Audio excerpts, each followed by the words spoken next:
Welcome everybody to the Predator WPA Men's World 10 Ball Championship, all the way live from Ho Chi Minh City in Vietnam. Our next match for today is a first round match and will be between Capito from Hong Kong, and he will be taking on Akagaryyama from Japan. It's 10 ball, best out of 3 sets races to 4. And I'm very glad to welcome my good friend Benjamin Belhassen in the booth, together with myself, Tim de Reuter. What a first round match we have here, Ben. Yeah, absolutely. We definitely hit the World 10 ball full in the face with the Capito and the Japanese guy Akagaryyama. Yeah, I expect it to be a really great match here.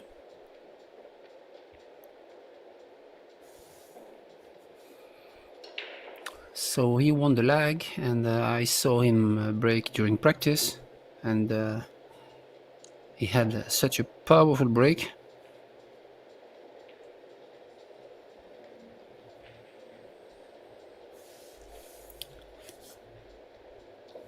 So I saw him breaking from the center of the table, and let's see if he does so. No, he chose to break from the side, so obviously trying to make the one on the side.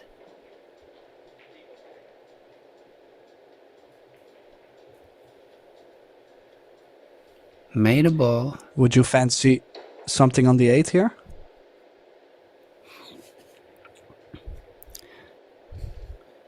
Yes, maybe. Or maybe just try to cut the one and try to get position on the 2.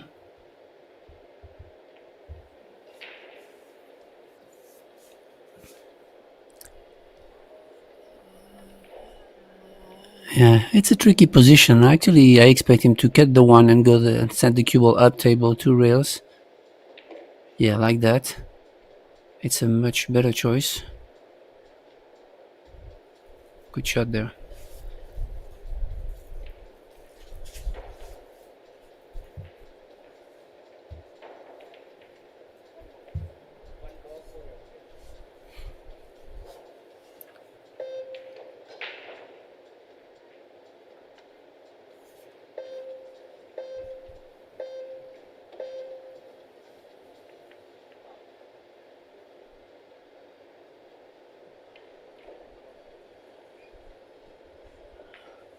Came up a little short here, but that was a tough kick. I'm surprised he didn't take the extension.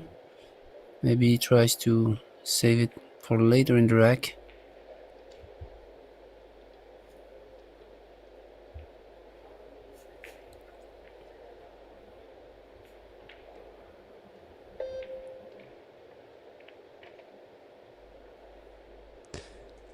Yeah, always difficult to still get the shape on the 1 right after in these kind of caroms, but he's played it well. He's still on the 1 ball.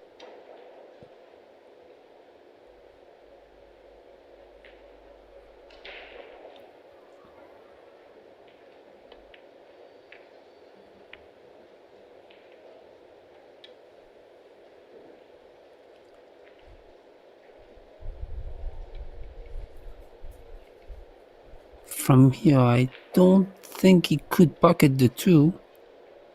It's close, but considering the position of the 3, he might really try to maybe use English. Oh no, we can see it actually. He's cueing flat, so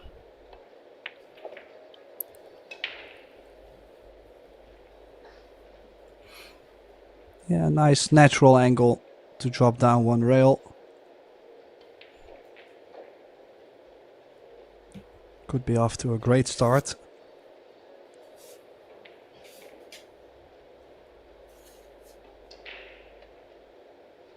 Oh. I'm not too sure why he's played it with low there, actually. Try to kill the ball. probably felt a little bit uncomfortable with the speed, the pace of the cue ball.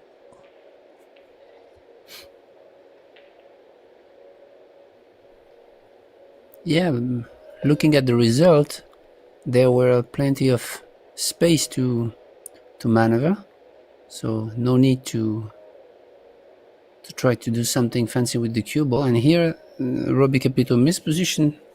He really overcutted the 3.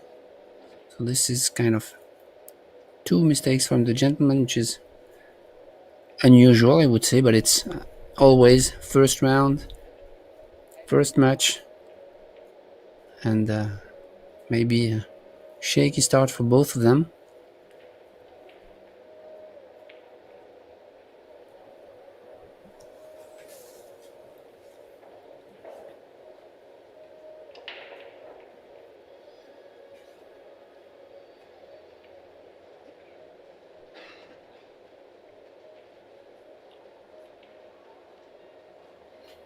What do you think, Tim? Maybe brush the 5 and put it all balls along the long rail behind the 6-10? Could you play the 5 in between the 6-9? Just slightly past the side and leave the 6-10 in between? Yeah, just like that. I like this. Good call. Well, Yukio also coming out. Well, that's his break cue actually. That's not his jump cue.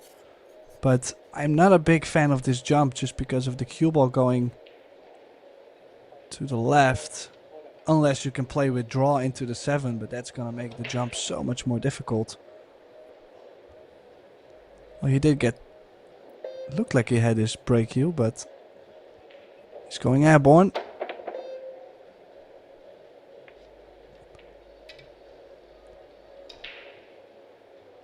Not too bad for a leave. I believe so. Yeah. Now, this is a shot I like a lot. I'm not too sure if most of the people would see it. I think it's more of a one pocket shot. Shoot the 5 off the 6 and stick the cue ball with the 9.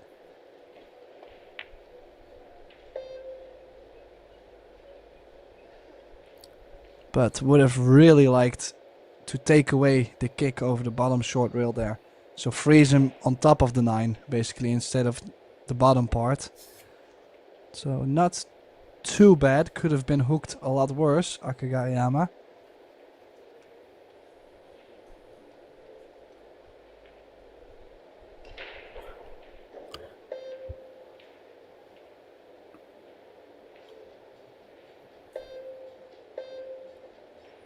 Yeah, this is the type of shot you don't want to do much. Oh, we hit the wrong side.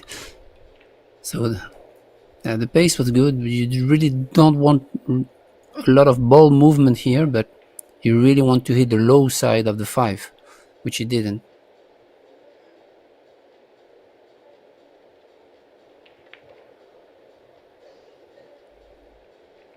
Well, a little bit of a nervy start for both. But it is Capito who does have a pretty good chance here now to, in my opinion, steal this rack. Akagaryyama really was on his way to run the rack, was pretty much in line, I feel like. Yeah.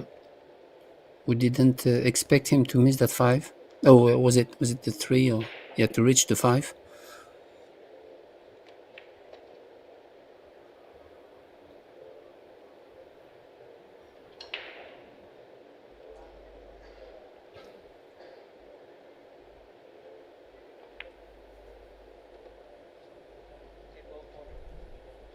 Yeah, definitely one of the bigger names of the past. Yukio Akagaryyama, a former World 9-ball champion in 2011. Up against one of the younger talents in Asia, Robbie Capito. Was won, for example, the UK Open last year. Huge tournament. Big win for the young man. So I would say a battle of the generations a bit, because two different kind of styles, two different kind of eras.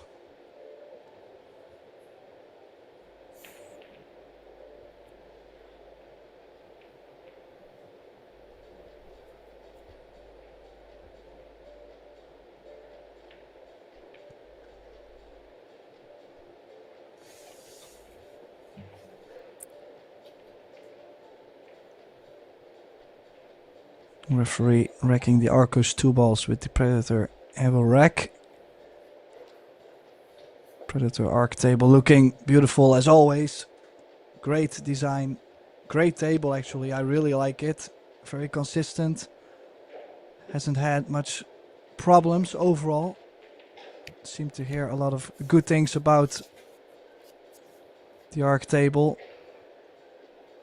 And of course we need the best of the best for the Predator WPA Men's World 10 Ball Championship. Oh, this is a good break. That was an excellent break. Cue ball did get kissed, but definitely deserved a little bit of luck there in my opinion, Ben. Yeah, and remember it's a winner break format, so if you can keep going with this type of break, then Akagaryyama would be in trouble. Because you really want to catch the momentum here, and oh wow.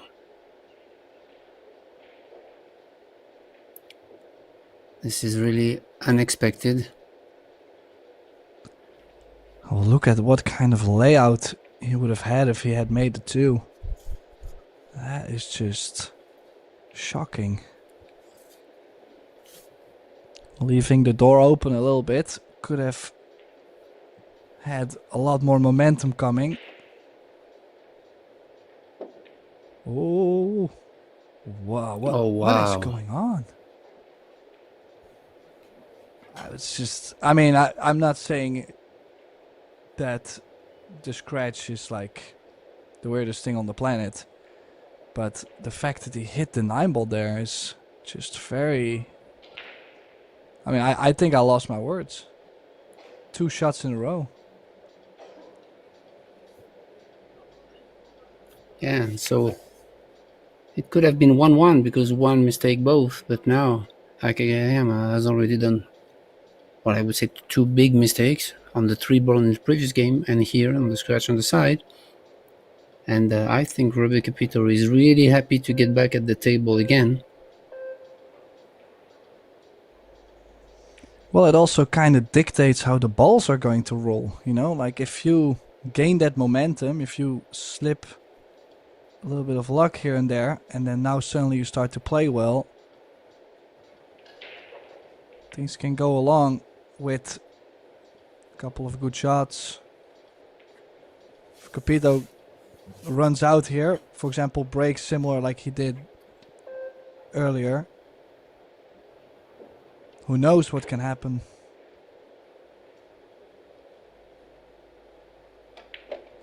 In general, I'm not as much afraid of the players nowadays to play against them. I'm more afraid of what momentum is about to give them.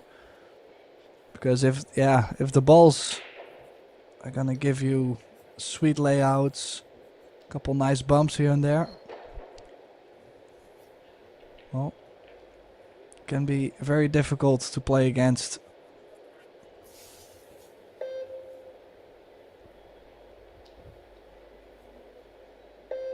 He is doubting this a little bit. Does he have a slight angle? Or is he not able to... He should be able to get at least to the center of the table and hopefully a little straighter on the 8. Yeah. Yeah, but I think he's not feeling good. Oh, this is really not a good shot in good position from the position that he was in on the 7 ball. So maybe he feels nervous and he had missed a couple of things, so he's not feeling comfortable at the table right now. Yeah, took a very big breath while lining up on the 8. Needs a good stroke. Does pull it off though. I mean, cued it very nicely. 2 real shape. natural angle on the 9 to drop 2 rails back down for the 10. I'm sure, as always, the players will settle down more and more.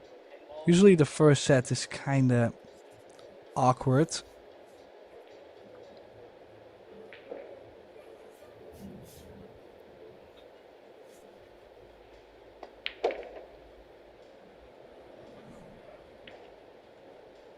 Yeah, also you never know what kind of practice they had before the match, because they did like maybe 2 to 3 racks before start, and sometimes players need more.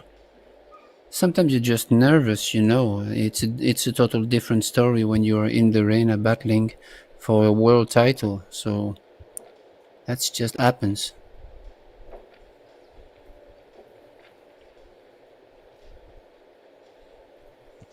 Yeah, in the meantime, Capito now doubled his lead, 2-0. In this opening set, race to 4. Akagaryyama did have 2 opportunities to actually steal both games. He has to keep his head up. It's not easy at times, knowing that you had so many great chances, but not taking them.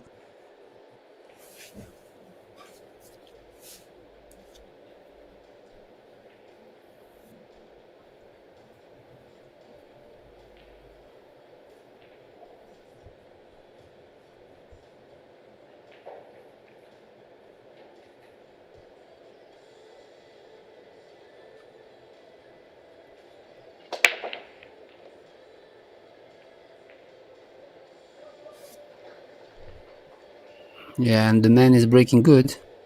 He's consistently making the one on the side. So that would be dangerous. I don't know if he sees the 2 from there, but he breaks good. Yeah, it does have a nice solid hit, nice impact on the balls. Well, yeah, I mean, this time Momentum chose to stop Capito a bit. Momentum doesn't want this match to be over that fast, just like us, I'm assuming. So push out calls for a jump. Yeah, I kind of feel you have to take this, right, Ben? Yeah, I'm a little bit surprised that he left what I could call an easy jump with an easy position. You just have to stop the ball to be on the 3. So no doubt he's going to take it, but I think this push out is a little bit like easy when we are talking about world-class players. I don't know what you think, but yeah, it's really workable. What do you think? Yeah, I'm very surprised actually Robbie pushed there. Of course, there's a shot clock on, so he didn't have plenty of time to figure things out. But I think this is a very high percentage jump, and I would have been very surprised if Akagaryyama gave it back.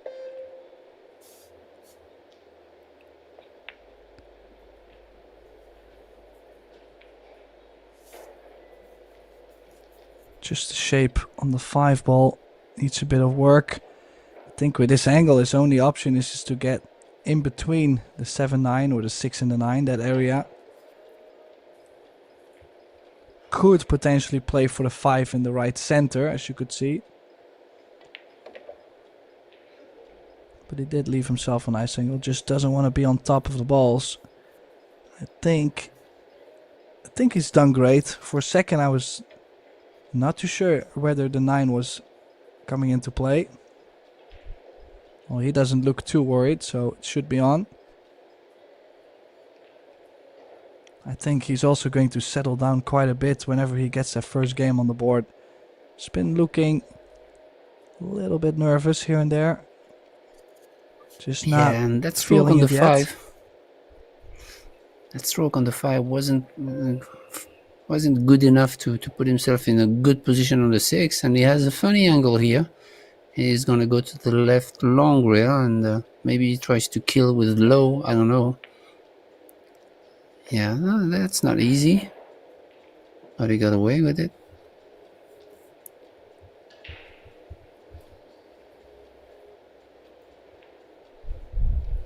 Still a funny angle.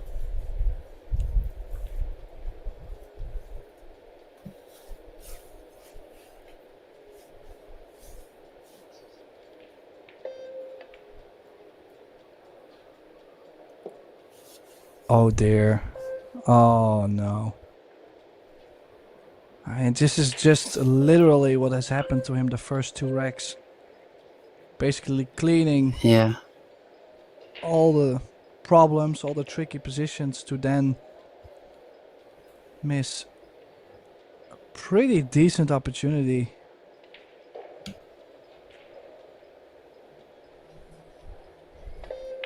Yeah, I mean, he had 3 of them, so it could have been all the way around the score. Really, three good opportunities, open shots to take 3 games, and so now Robbie Capito is on the hill.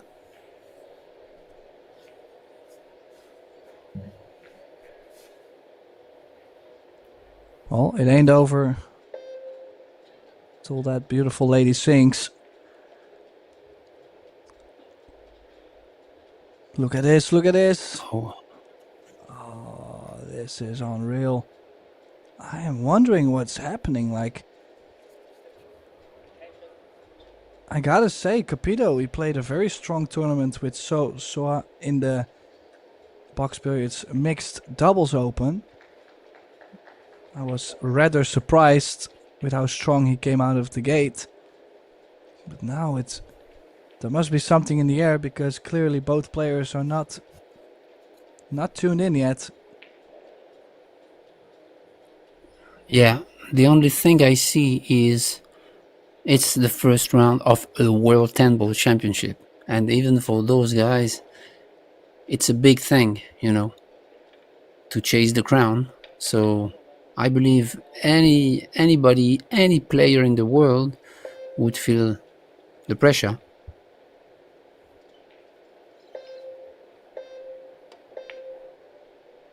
And maybe that's what is happening to them.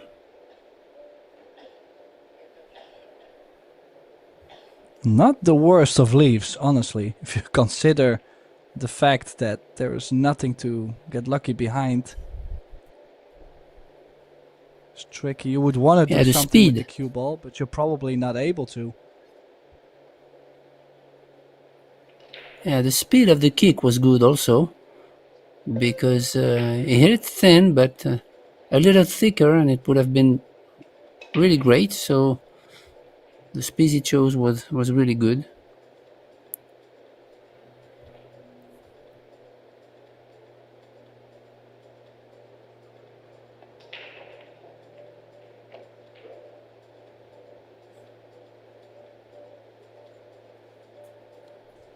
Well, chose to not do too much with the cue ball. Take whatever he could get on the 10 to make sure his percentages were higher on the 9.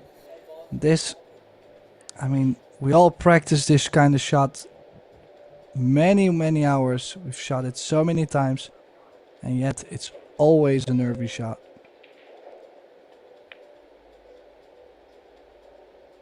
Yeah, and he's missed it.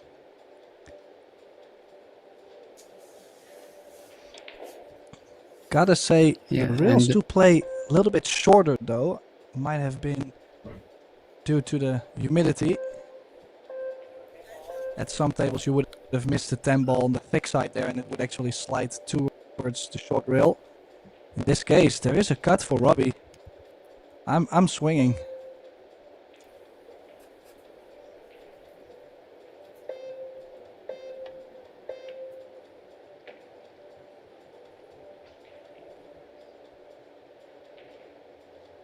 Oh, he's fine. He's fine. So now, Robbie Capito on the hill in the first set. And, I mean, so much early drama in this match. I would say the only thing that's going really well at the moment is the break. yeah, lots of ups and downs, because already lots of great shots actually, and break shots, but Lots of mistakes also, mostly from Akagaryyama.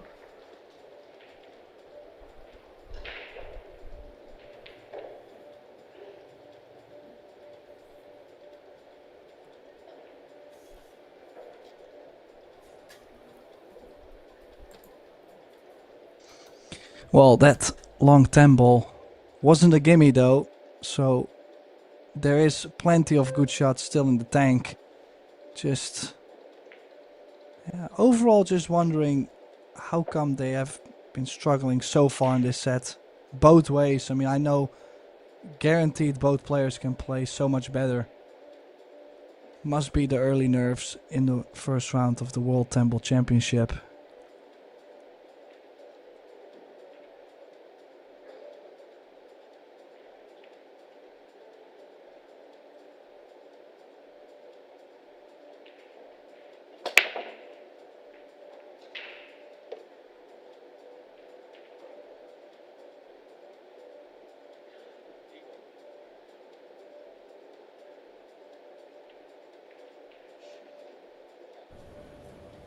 And the spread is really good there. The hit is really square. So, as you mentioned, the break is really working, but this time no open shot. So which push out would you consider, Tim? Yeah, the biggest problem with the push out is that I feel in most of the positions you're pushing to, there are good options on the save. If you push to the short rail, you can hide behind the 2. That's the first thing I was looking for.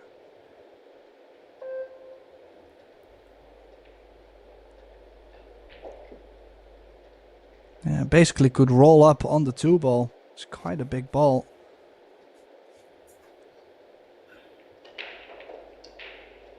It's like a 80-90% hit. There you really want to split the balls and try to align the cue ball, the 2 and the 6 maybe. Let's push out for safety. Oh, I'm surprised he let the shot, but maybe.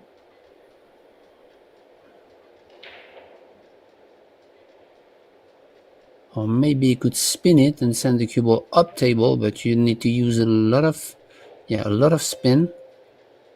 Plus there is the risk to make the one also.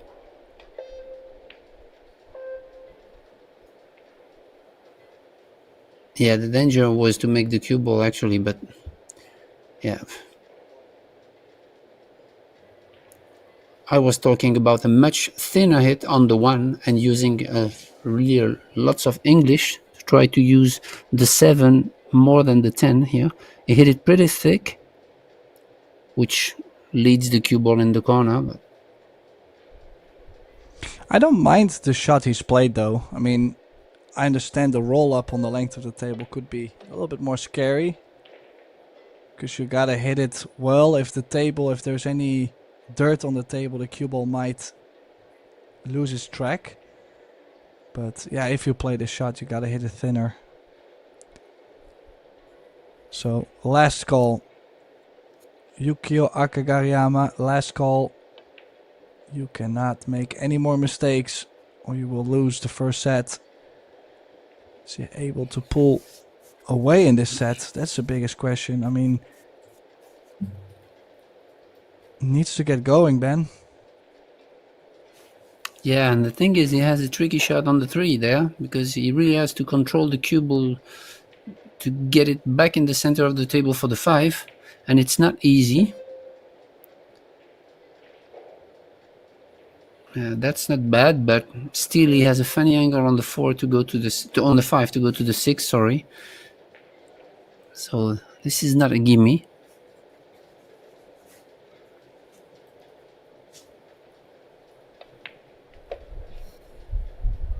Oh, we even touched the 8, pocketing the 5. So yeah, that was not easy.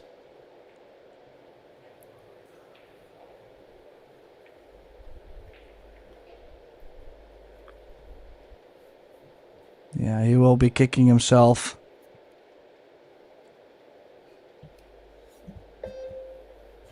Going to play thin, 6-ball to the short rail and try to massate the cue ball, curve it down table.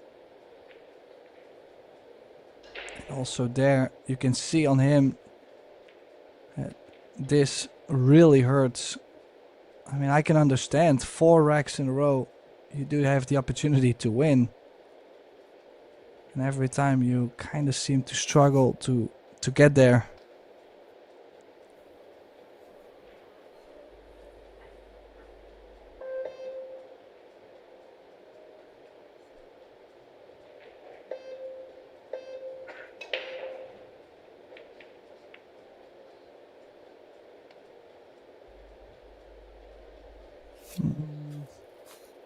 Do you think...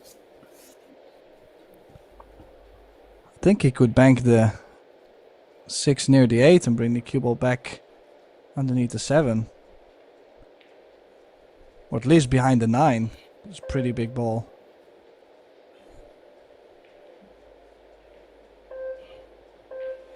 Yeah, it's not easy to control the speed of the 6 though, but workable. Oh, what we went about for you it. go aggressive? And maybe again slightly in between, but for sure has an angle to go up table.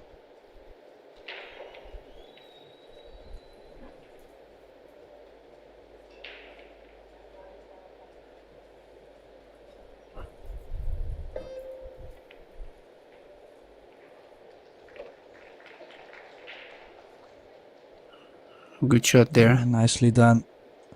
He's back in line. Needs to finish here. Needs to get it done.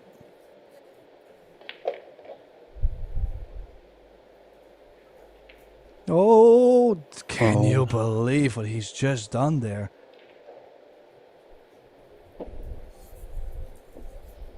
Oh wow. I have to admit this is... I don't know what to say. This is very rare. Yeah, this is very rare, a player from that caliber. Had 4 open racks and he didn't run even one, so usually it's 9 out of 10 or 9.5 out of 10. So it's pretty rare, and I think Robbie Capito is really happy to find himself winning the first set 4-0 in that type of match. What do you think? Yeah, he's had also a couple interesting misses, so to still win the first set 4-0, I'm quite sure he'll take it. He won't be happy though afterwards, after the match, but for now, I'm very sure he'll take it.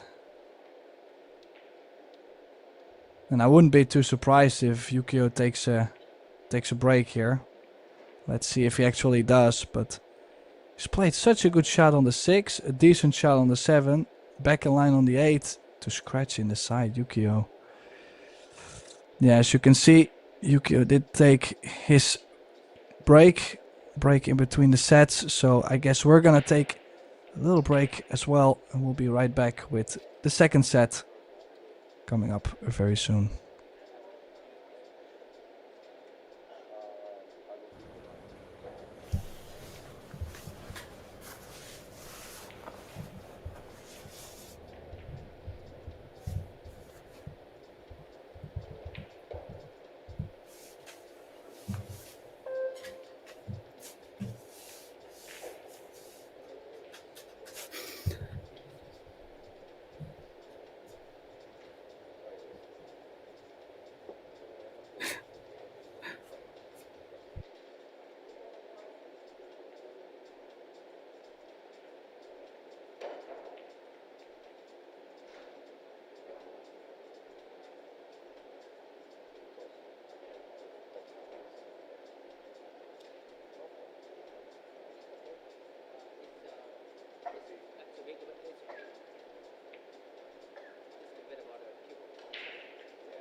And so we are back in this opening round of the World Temple Championship between Robbie Capito and Yukio Akagaryyama. And what a first opening set we've seen. What a drama we've had early on. Hopefully both players can get going in the second set. This is Benjamin Belhassan and Tim Noito in the booth. Ben, that was insane. Yeah, and I was wondering how a world champion like Akagaryyama would recover from such a set, because he's made like 4 mistakes in 4 open racks, and you have to keep going, and it's interesting to see how a champion like this would recover from it. Let's see what happened now.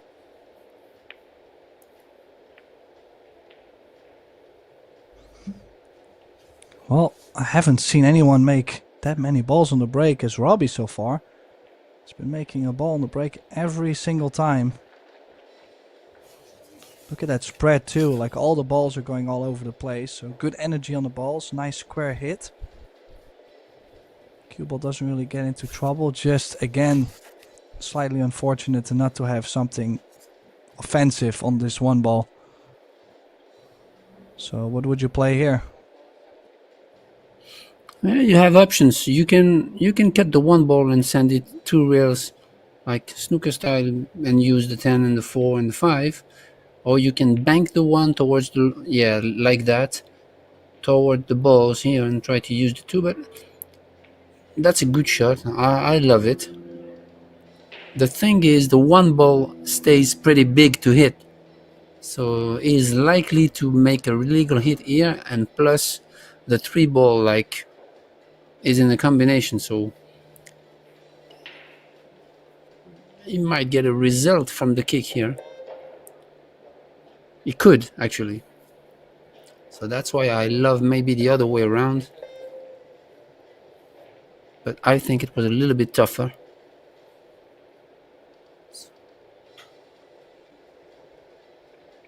Now, what do you think? He can even swerve that ball, I believe, into the rail directly, and make the combination.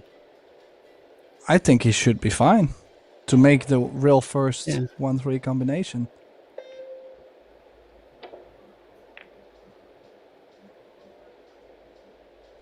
Well, it might have been a little bit tougher than we actually thought, but it looked like a pretty big ball to us. This is a pretty thin hit actually on the 1. Do you think he's going to bring the cue ball 3 rails behind the 5 and the 10, or is he just going for distance? Yeah, if he can really cut the 1 thin, then he could do what you just. It really depends. Oh yeah, that's not really a good option here. Maybe try to create distance and banking the 1 ball on the other side of the table using the 4, 10, 5.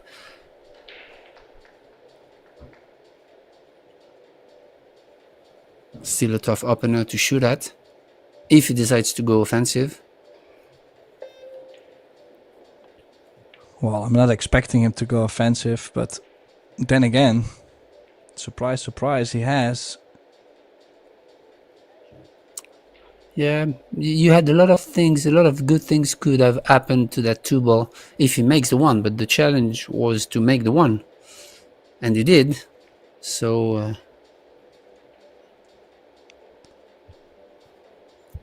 well, considering the fact that he struggled a bit in the opening set, I was kind of assuming that he might actually just take it easy a bit, play more strong defense. But he's played good shots, 2 good shots in a row now. He is back in line. Just top left, stay away from the 8, or even bump the 8 is okay. Just don't get behind. yeah, he actually played 2 really good shots on the 1 and the 2, because the 2 ball was really, really scary in that side pocket. So yeah, he recovered really good from that, and no doubt he wanna get into that match now, showing his skills. 。 . 。 . 。 . 。 . 。 . . . . . 。 . . 。 . . 。 . . 。 . . 。 . . 。 . 。 . 。 . 。 . 。 . 。 . 。 . . . 。 . 。 . 。 . 。 . 。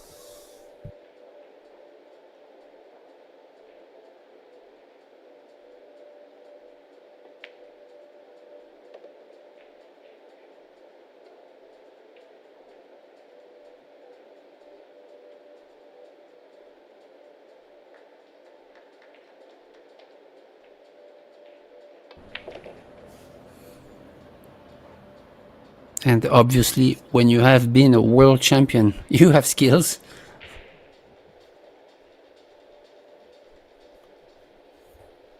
Yeah, there's nothing on my mind doubting this man's skills on the table. If anybody is gonna tell me, well, this guy doesn't play as well anymore, I'm gonna tell them, well, listen, he's a former world champion, but this is just like what. I just don't understand. Also, why did he play right spin on the cue ball instead of going to the left side of the Yeah. 10? He really struggles. Really.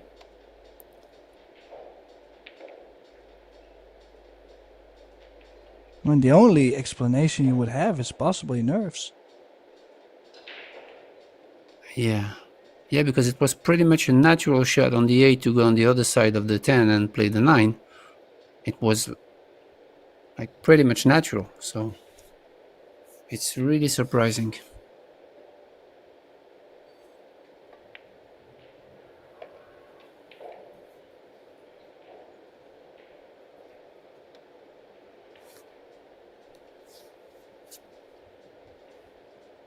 Well, he better find something to get himself into it, because at some point Robbie is going to start playing well. I mean, there is a limit to how much can happen.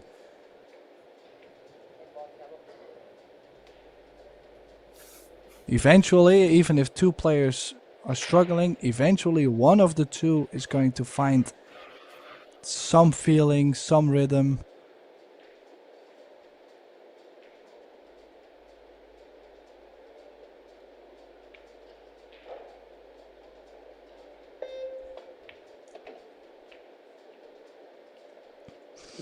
So the opening rack in this second set is going to Robbie Capito.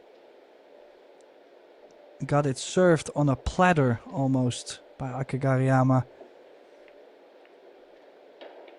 Here again, the break. Honestly, he's breaking the balls amazing. Yeah, and actually the scenario is exactly the same as in the previous set. He had the opportunity. He had an opener, a wide open rack. So it's exactly the same for the moment. I hope for him that it will change. Well, also, I'm quite sure we both would like to see a close match. I think this could actually be a close match. It's just that, yeah, it's become quite one-sided so far.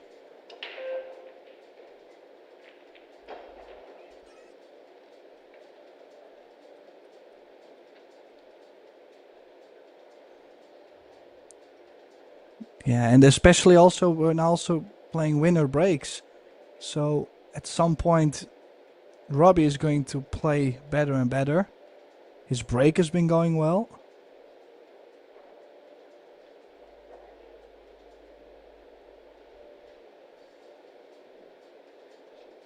It's difficult not to get frustrated in these kind of situations, isn't it, Ben? When you're Yukio in the chair. Yeah, especially when we know that for professional players, world championships are really. It does matter, when you are a professional athlete. So when you have the opportunity to play in those fields and in those tournaments, you really want to do good. And maybe he wants to do too good. That's also an issue when you are a professional athlete. You want to have the goal, but you also want to just to do it. And sometimes you think too much, and the nerves are too high because you want to do too good. Yeah, and very understandable. Some players, they actually choose certain tournaments to prepare before a world championship. So maybe he's played the Japan Open, maybe he's traveled maybe all across the country to spar with the best players he can get, besides all the practice hours alone. To then, whenever he starts playing the world championship, of course he's going to hopefully play his best. He's like maybe so wanting to play his best. I can understand with all the time being put in. It's a very subtle thing. I think it's a very tricky subject for most of the players, possibly including myself. And definitely also, I don't know what the schedule in Japan looks like, because I didn't see him in many tournaments so far. So maybe, I don't know, maybe it's his first tournament of not the year, but of that standard. So maybe he's trained, he's practiced, but also maybe he's not used to that level of competition. Also, I don't know.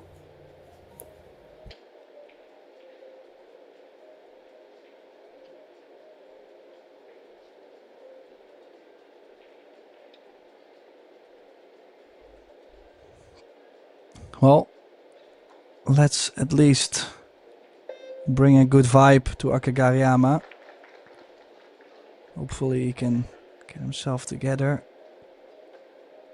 I like this shot though. It's not the most difficult kick shot to hit the one, but I think it won't be too easy for Robbie to hide the cue ball afterwards. And the thing is, the 6 ball and the 10 ball are really awkward. I don't believe there is any carom or safety or something you could do from there. So it's kind of an insurance for the rest of the rack. Okay, I'm not sure he called it.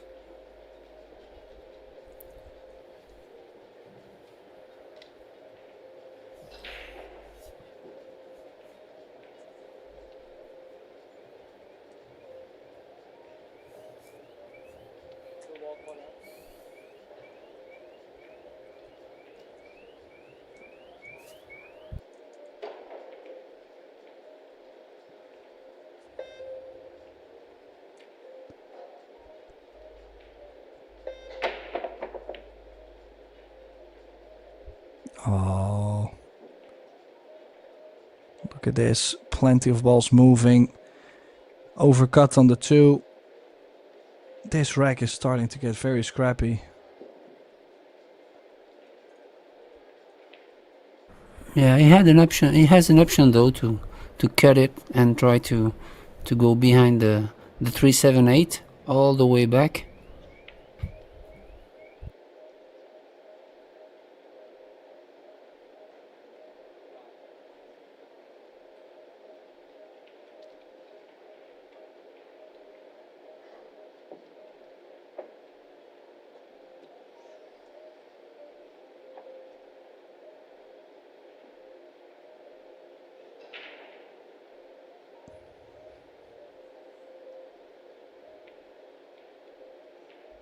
Yeah, actually did have a similar scratch to that one a couple shots ago.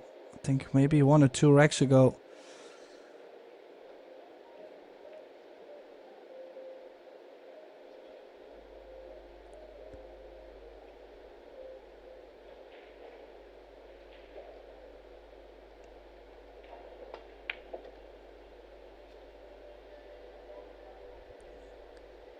Well, a little bit more angle on the 4. Might have to play for the 5 in the side in case he has too much angle.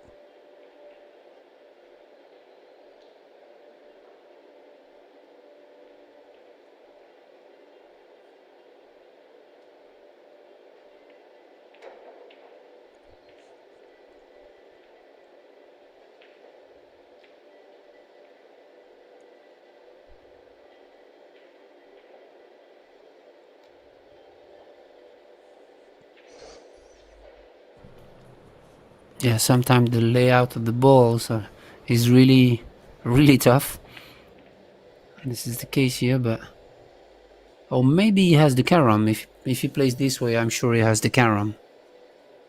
Yeah, I'm guessing there was the carom. The only thing is, gotta be careful. I would like to probably play with right spin, trying to throw the 10 more to the bottom short rail, turn the ball a bit more, and soft.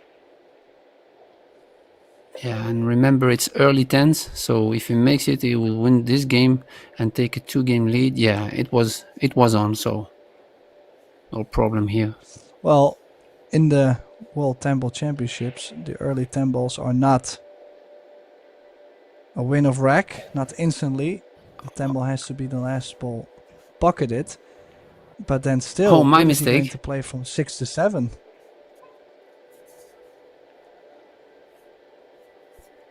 Yeah, it can be confusing at times. Of course, we have many different events going on.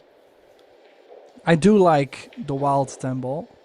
On the other side, this is more skillful, so there's always two sides of the story. In this case, yeah, he has to play safe on the 6. And I think, look at his cue ball. Wow, this, for me, this is the best shot he's played the whole match. Yeah, this is world class. Of course, he sent the 6 ball to the top short rail, and it was high percentage to bring the 6 there. But how often do you see the cue ball being too short or too wide? Like, it's really difficult to go one rail and stick it to the 8 like he just did.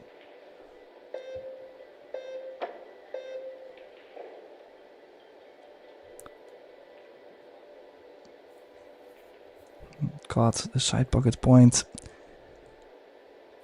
Still, there might always be a way out for Akagaryyama here. I'm not too sure if Robbie will be successful opening up the 7-8. He will have to try. It's not guaranteed to be on something.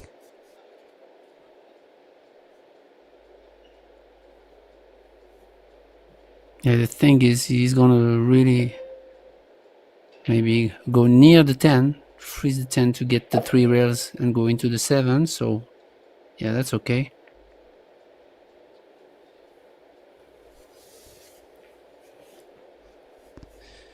Well, like I mentioned, Yukio will be back at the table, possibly hooked behind the 8, but he will be back at the table.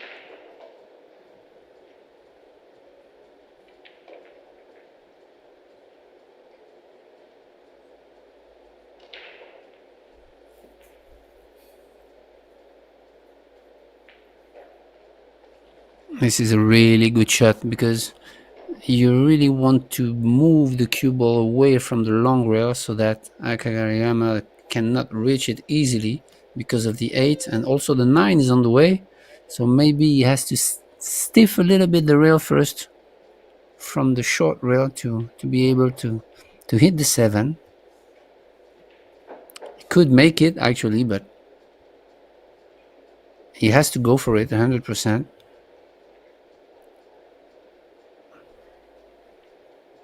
Yeah, maybe with a little stun and the medium speed.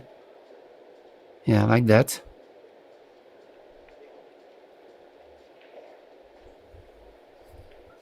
Well, I would almost say it's about time for Yukio to get a roll, small roll there for the 8 to push the 7 back behind the 10.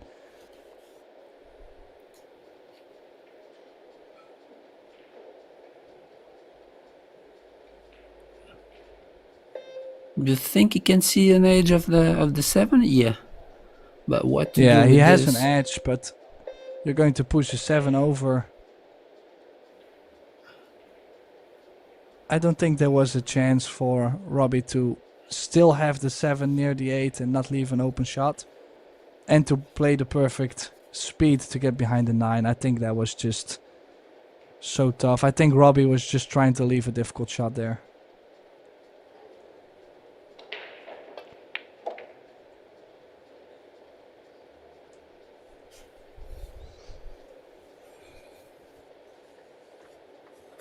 He looks a little bit devastated also. I think he just really knows how much of trouble he is in. Ooh.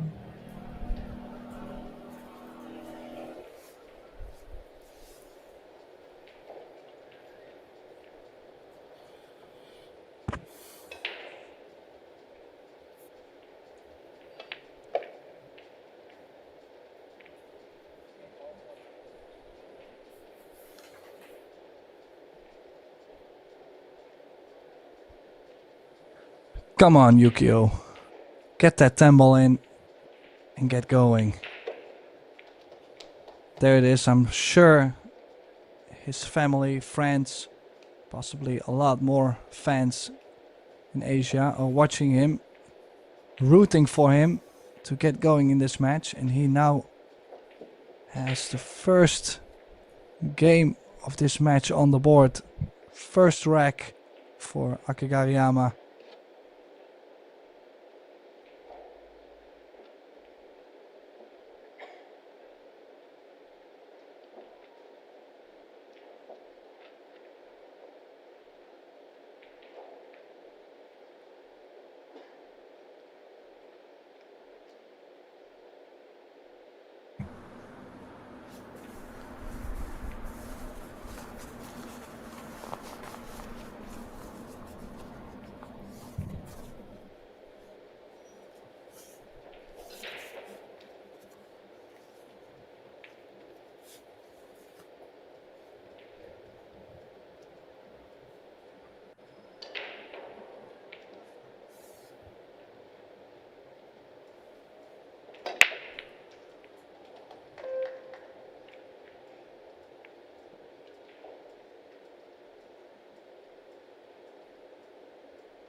Well, also a good break. I can now successfully say both players have been breaking the balls excellent, because we've had no dry breaks. But I am a little bit disappointed with how many shapes they do get after the break, and that one ball might have leaked, Ben, don't you think? Or do you think it's just behind the 10? I think he has a window here. And thing is, I was looking to his body language, and he really looked like you said, devastated. So it's really tough. It's going to be really tough for him to get back into that match.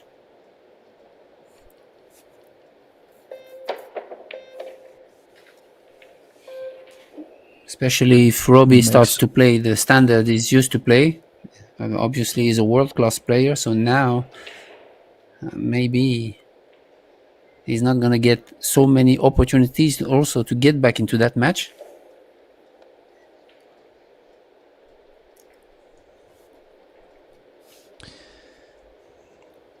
Yeah, excellent jump on the one ball. And if he can kill the cue ball on this too, he's got a slight angle. If he can hold it, he doesn't have to play the 5-3 combination. He's missed the whole ball there. Wow. Well, he was trying to kill the cue ball and possibly just put a slight drip of spin on the ball. But that was just shocking. How can one make that jump shot and then miss that 2 ball? Pool never seems to well, how do you even say? I lost my words. Pool is so surprising at times. Just it never stops finding a new way to surprise you. Yeah, but also it's strange the way he played it. He kind of drag shot it, and you never know with the tables, new cloth on the tables that you don't know. Anything can happen, and maybe he could have run into the 3 just a little bit, just bump the 3 and make the 3 in the top left. I don't know.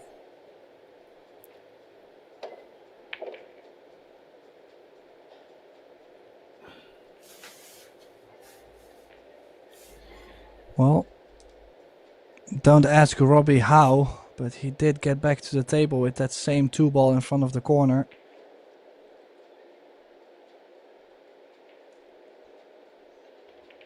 Has to spin this in softly.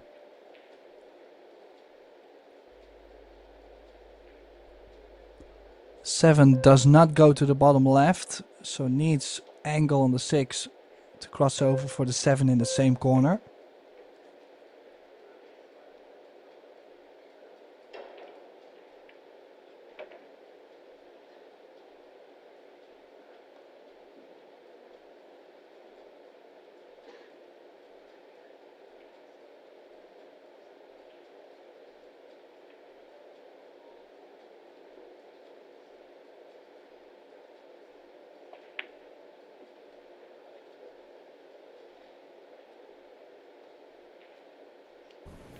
Hit it thick, but still okay.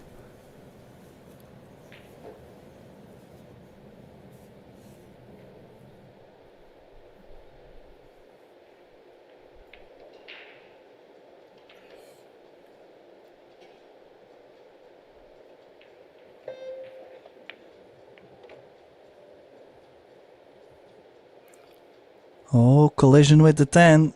I think we might see the jump cue out again, yes. Now the biggest question is, does the 9 still go to the bottom left? If the 9 doesn't go to the bottom left, he might make it and not end with a shot. Yeah, also he really wanted to go into that 10, but obviously not on the high side of the 10.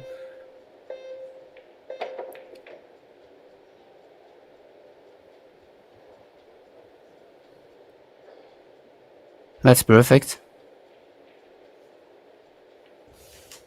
Yeah, he spin jumping balls really well. At least the last couple matches I've seen him. He's been breaking the balls well and jumping the balls well.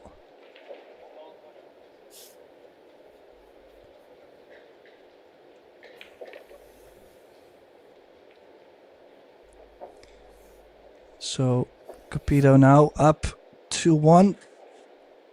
2 frames, 2 racks away from a place in the winner's bracket.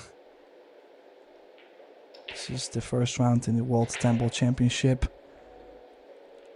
So many more juicy matches going on at the moment. Let's see if we can find a couple nice scores.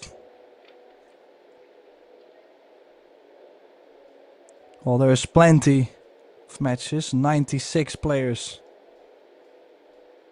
playing at the moment. Of course, 32 matches and then 32 players are seeded based on the WPA ranking or defending champion.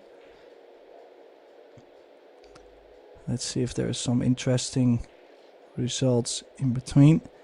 Zhu Jie from China is up 1 set over Petri Makkonen. Unknown Chinese player for me, so could be early surprise. Lucas Fracasso Werner from the US up against Sean Malayan, who's won the Indonesian Open a couple months ago. He's been playing well. Jonas Suto from Spain won the first set against Fedor Gorst.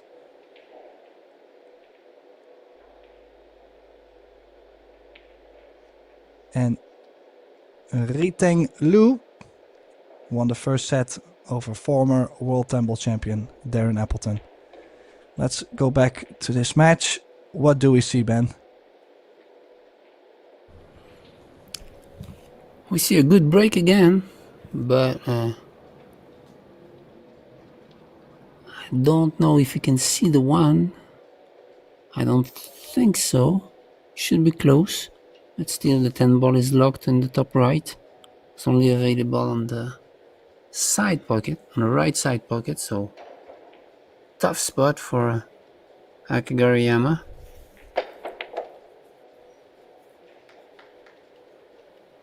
Whoa, he made it and drew back the cue ball, but he still doesn't have a shot on the 2, I believe. So he could stun the cue ball and hide it behind the 7. That's one option, but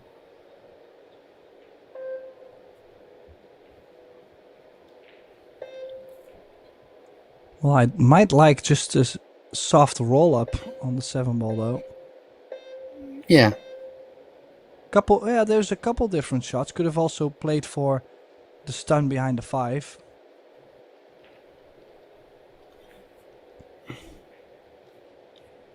Yeah, the thing is, the shot is good, but for sure Capito will have it, will hit it, and will maybe choose the side of the 2 ball he can hit. So if you can avoid this, for example, gluing the cue ball behind the 7 would have been a lot better, of course.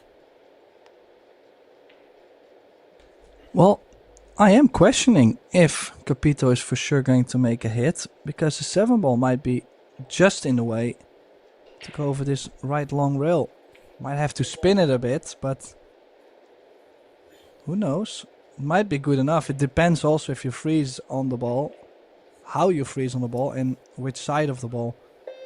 So let's see. Oh, it should be fine. Oh, big swing. He's gonna leave something on for Akagaryyama. So in the end, the safety has worked. But will he run out? That has been the biggest question so far in this whole match. Will he run out?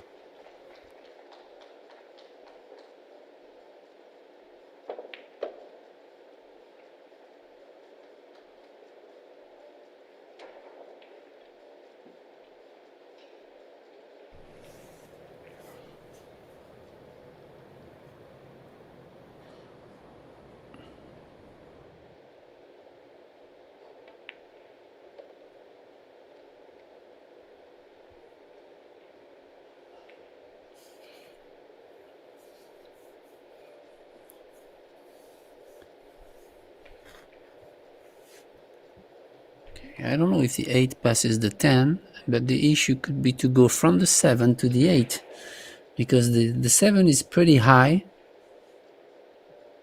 and you still have to manage somehow to reach from the 6 to the 7. So the layout is not easy. It's open, but it's not easy.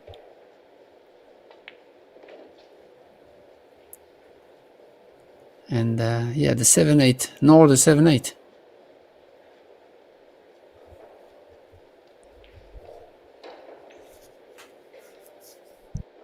Yeah, let's see what kind of shape he plays from the 6 to the 7.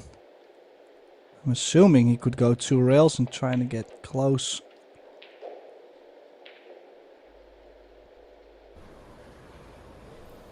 Oh, it looks like he has the 7 ball. perfect angle now. Yeah. To draw Yeah, I straight think back. overall, if you get close to the 7 ball, I would say overall it shouldn't be too tough to get to the 8.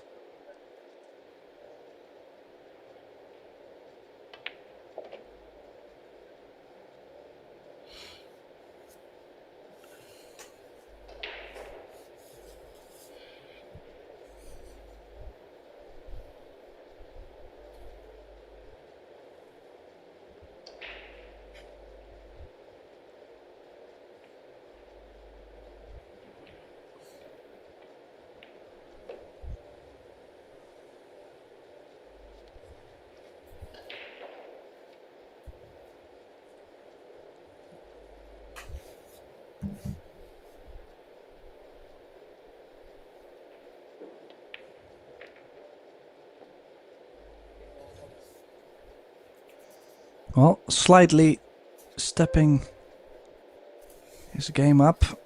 Akagaryyama now with this 10 ball leveling the score once again at 2 each.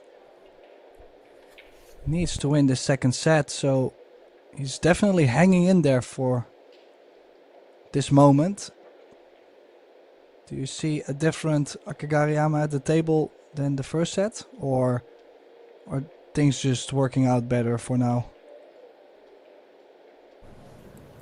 Yeah, I think when you get a little time at the table and things going and run balls and win racks, then the mind really tries to forget what happened and stay in the present. So now the present, it's 2-2 in the second set, and nobody knows what can happen. And he is a professional pool player. He's been a former world champion, so he knows everything. So he knows it can turn in the blink of an eye. So yeah, I think he's gonna keep going. Well, a lot will depend on the breaks. From here it's only a race to 2 in the second set. Slight bit of overcut. 7 ball goes in. Does have something aggressive. 1-8 combination. Don't believe the one ball goes by the 8. Not really blessed with much overall in this match, I feel like. Sure, he has been struggling, but it's nice to get a little bit of a run of the ball here and there. And I'll tell you what, this combination is not a gimme. A little bit off angle, you have to play it gentle to keep the one under control. So yeah, this is really not easy.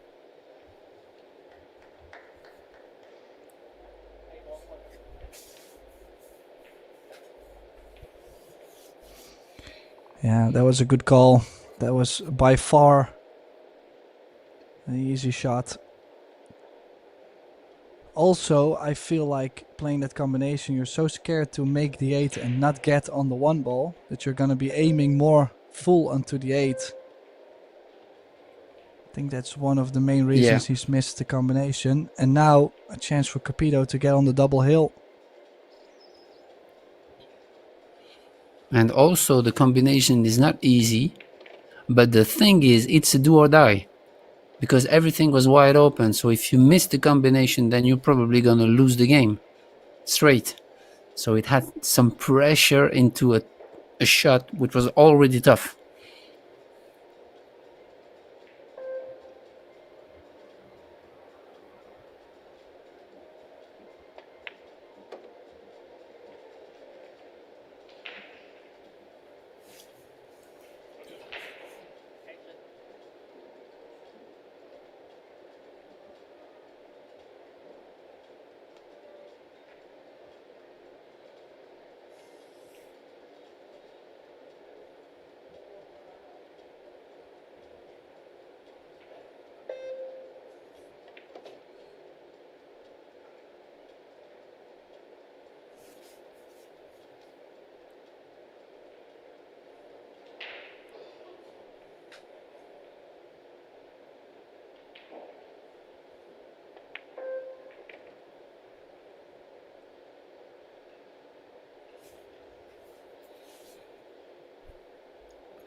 Yeah, going to cross over 2 rails. Probably playing... Well, he could kill the cue ball actually to play the 6 in the bottom right, but some players like to let the stroke out and go 2 rails to the other side of the 6.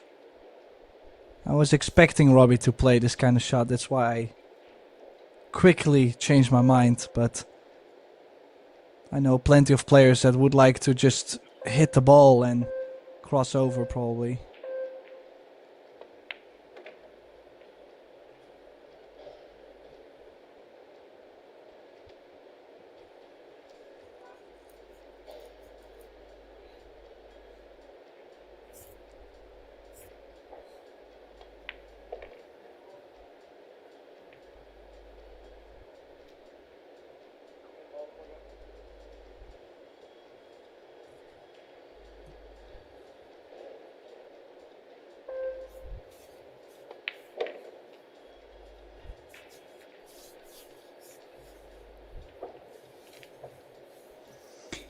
Yeah, so it is Robbie Capito now on the double hill, 1 rack away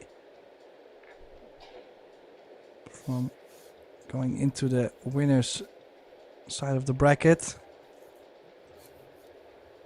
A very struggly first set, but also Robbie has stepped it up in the second set. He's playing a lot more solid.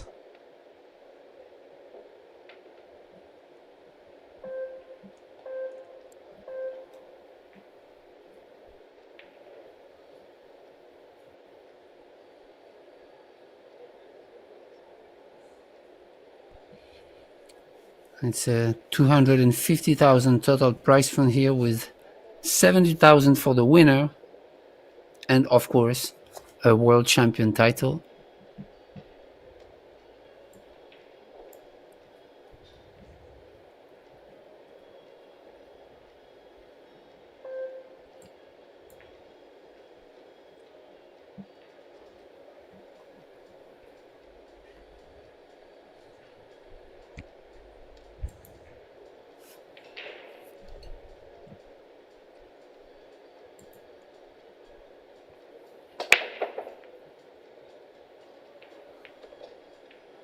Well, he's made another ball on the break. 10 ball going into the corner. Obviously, not a win. Has to be the last ball pocketed. And I do believe he's got a shot on this 1 ball. This might be the end. This might put Akagaryyama in the loser bracket. What do you think? How's the shape to get from 1 to 2? Yeah, thing is, does the 2 ball passes the 3 in the bottom left? This is big, because if it does, yeah, could be the end.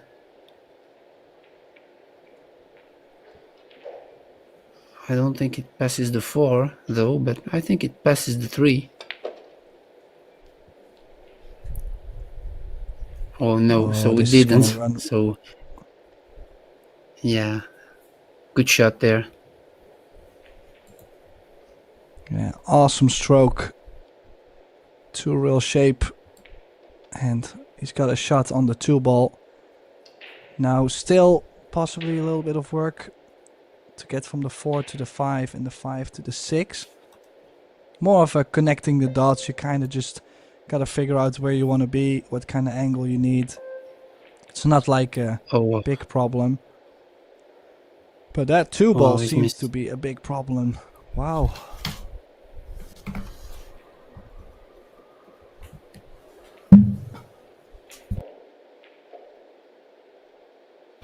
Yeah, considering the margin he had, where the cue ball ends, he really has some margin to just roll it in.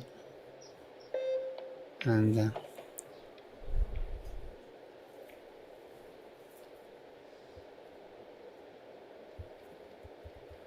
so now Akagaryyama had another chance to tie up the set at 3 games apiece.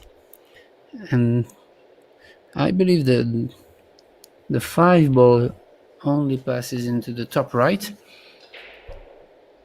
So he has a little bit of work to do here to get from the 4 to the 5 and then from the 6 to the 7.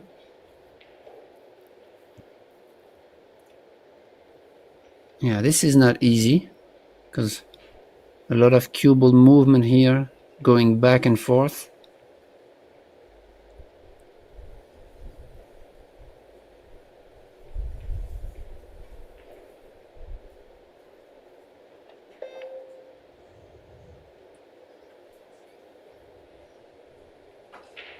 Oh, sweet shape. Look at this. I think he's landed.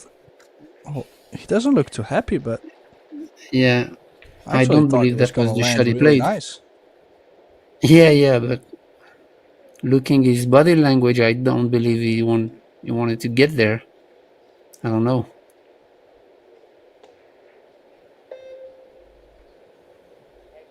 Still, he has the 5 on the wrong side, but he has the 5, so maybe he will play the 6 ball short. I don't know if he can like playing high ball, avoiding the 9, going to the top rail and back in the center of the table. No, it doesn't look like he's gonna do that. Elevating. Oh yeah.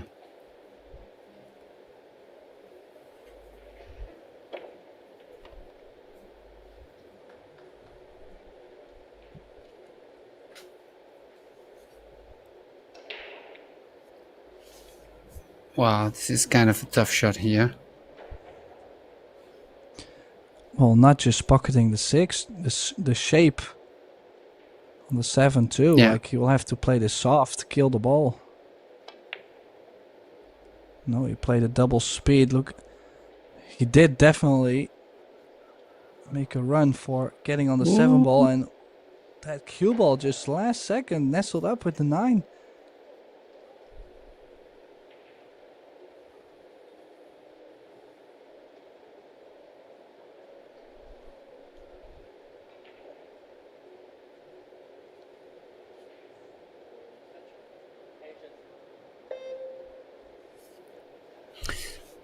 Yeah, considering the position of the 6 ball, which is slightly on the right of the pocket, I might consider to go for the Z shot here instead of going to the short rail.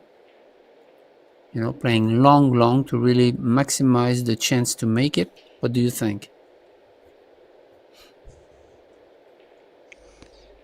Yeah, yeah, it's that or a three rails, but the three. I mean, I also have to consider trying to get something on the seven. I think two rails and then very firm.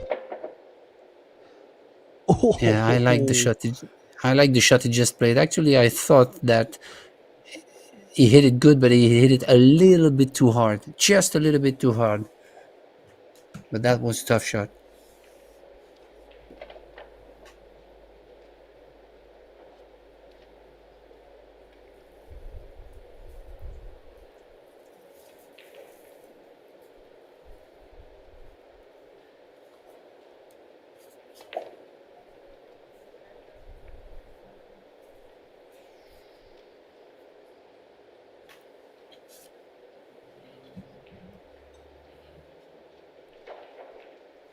Well, we can say that was a roll, Tim, and we can also say that it could put him on the hill. So sometimes that can happen.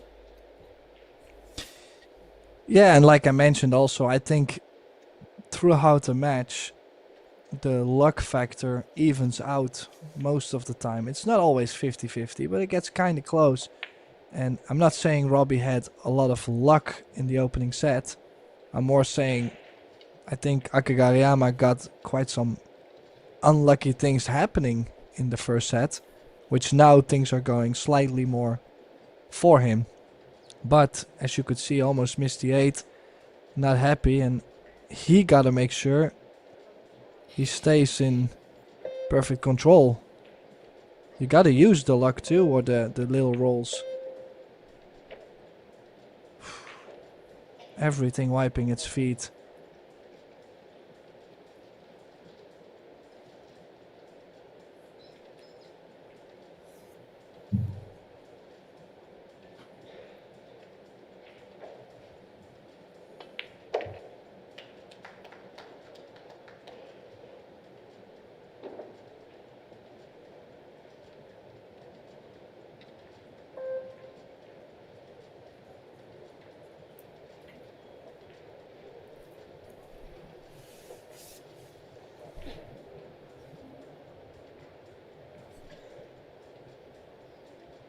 So both players have arrived at the mountain, both on the hill. Who is going to finish the climb first? Who's gonna reach the top? As you see, overall he's been really struggling.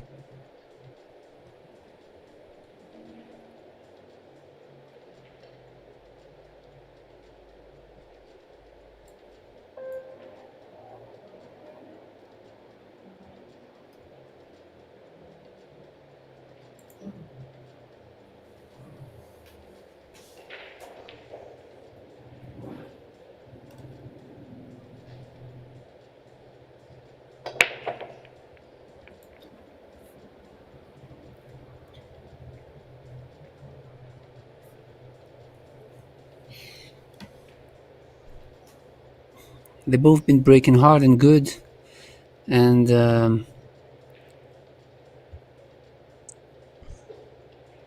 yeah, tough layouts and tough openings.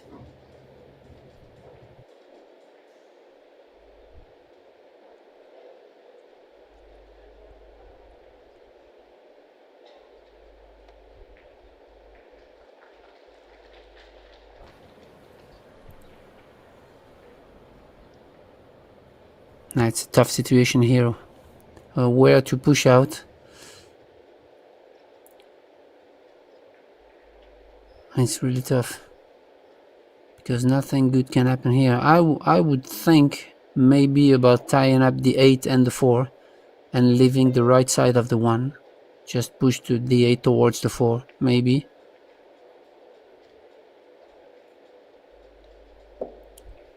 Yeah, that's what he did. He just left the right side of the 1, but it could have been more interesting to try to tie up the 4 and the 8 to make things even harder.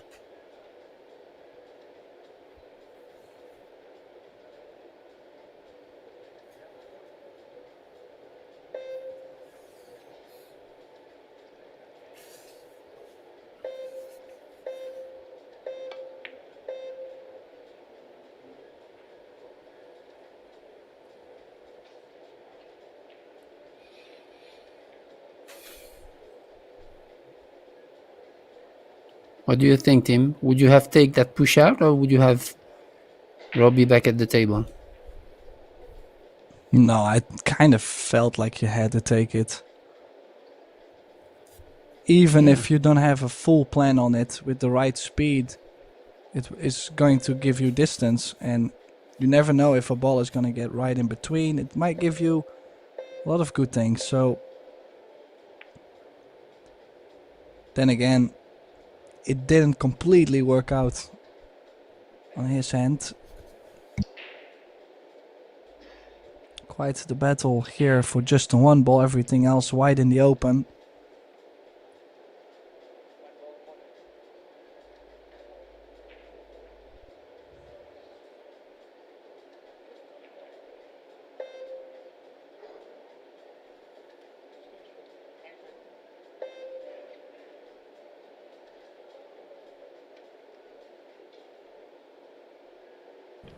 Yeah, this is a key shot here because you really want to hit the high side of the one ball to try to make it first, but if not, try to really to separate and use the 4 and 8 mainly to get the snooker.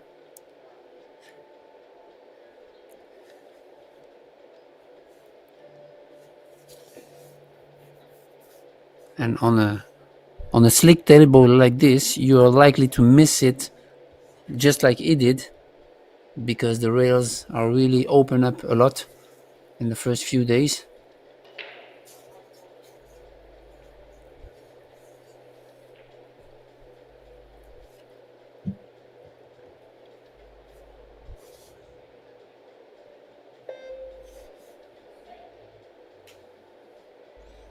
Now another chance for Capito to close it out. Had an early chance last track to close it out. Doesn't want to mess it up once again, because this time could be costly. We might be going to a deciding set if something funny happens. Or maybe not funny, phony.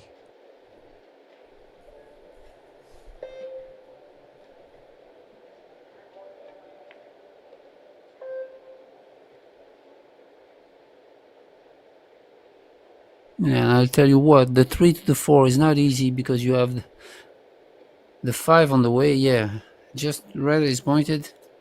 It needs really to be in between the 5 and 7.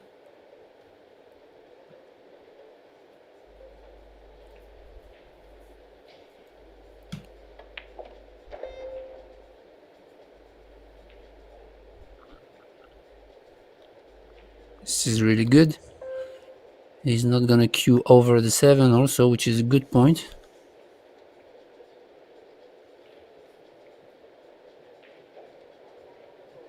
And now this is where the decision making is coming into play. What's he gonna do? Going 2 rails like kind of into the 7 to reach the 5 on the side pocket, kind of catch this line.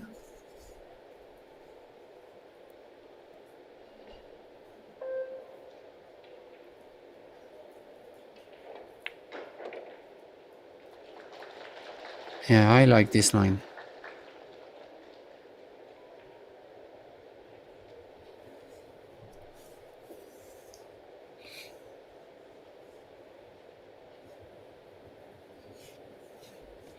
Yeah, a little bit more angle on this 5 ball though, so more traveling. I guess he's gonna play stun left to go 2 rails back to the center of the table.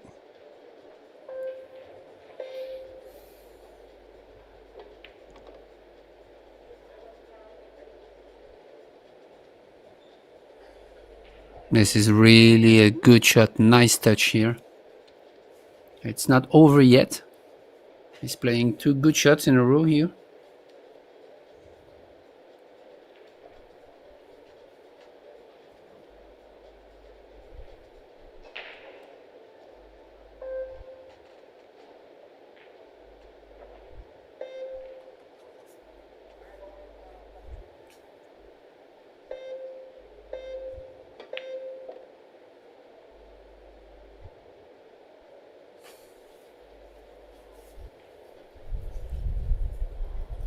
Now you can feel the intensity in his game, in his body because he knows that's a big opportunity to close the match. So he's really taking his time, getting focused.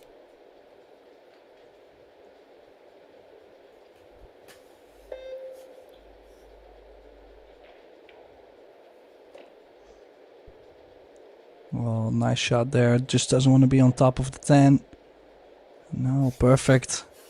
Just barely can cue by the 10 to kill the cue ball on this 8.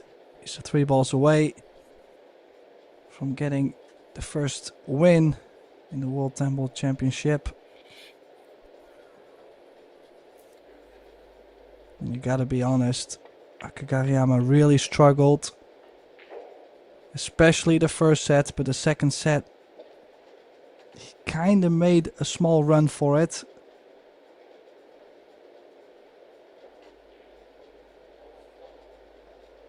Will be disappointed with his performance, quite sure.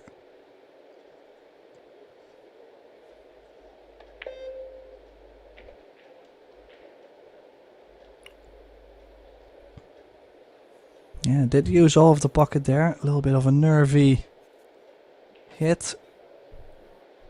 And then this 10 to get this match over with. To win the match in 2 straight sets. Robbie Capito.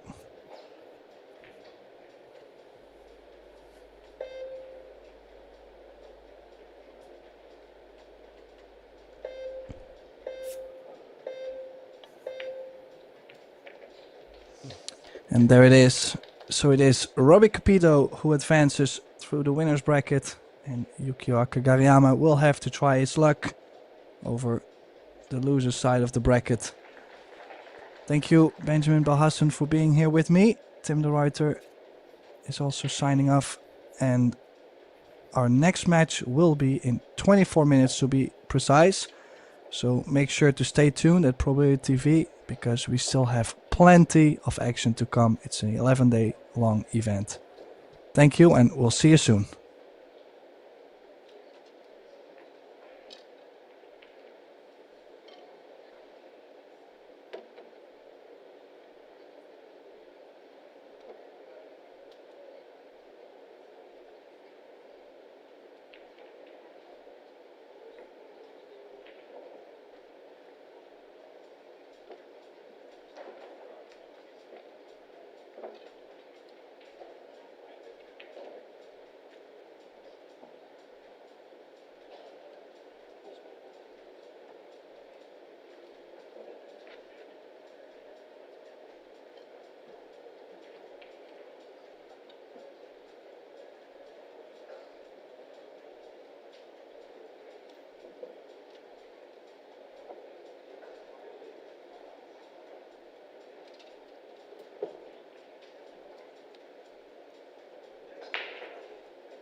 Next match will start really soon.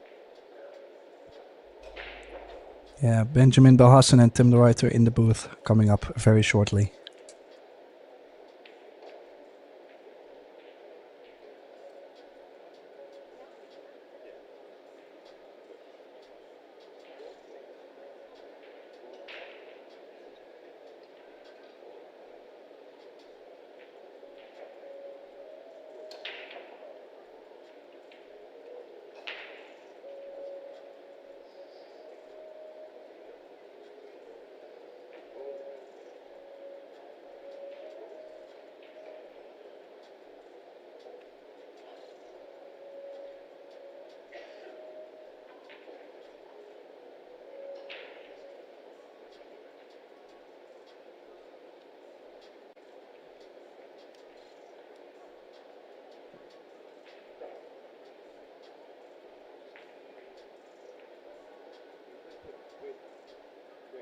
Hi, pool fans, and welcome to the Predator WPA 2025 World Handball Championship.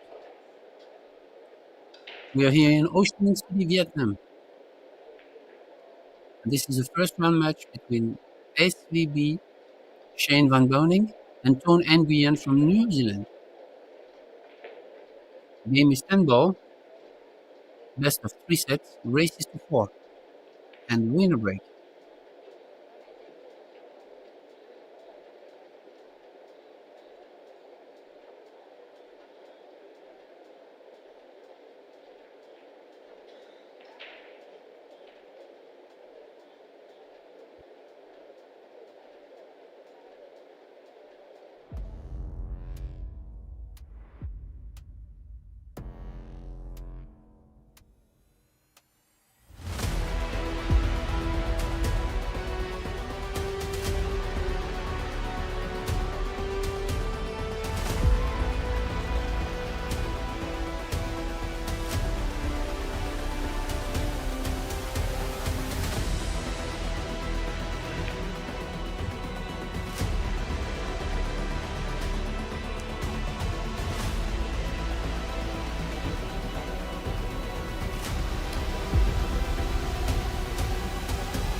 Now, welcome, pool fans, to everyone.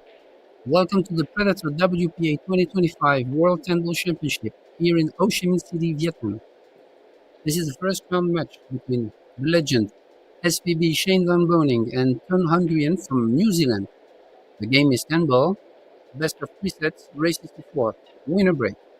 I'm Benjamin Delassen, and I'm glad to welcome my friend Tim the Writer in the booth for this one. Hi Tim, how are you?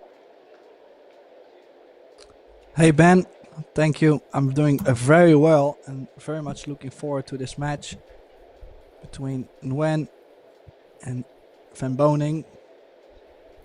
Glad to see Van Boening back in the Pro Billiard series. Obviously one of the best players in the world. Some actually consider him the greatest of all time. And it will be interesting to see what Tuan Nguyen can do against such a big name. It's always difficult playing a big name. I'm quite sure you know quite a lot about it. Yeah, definitely.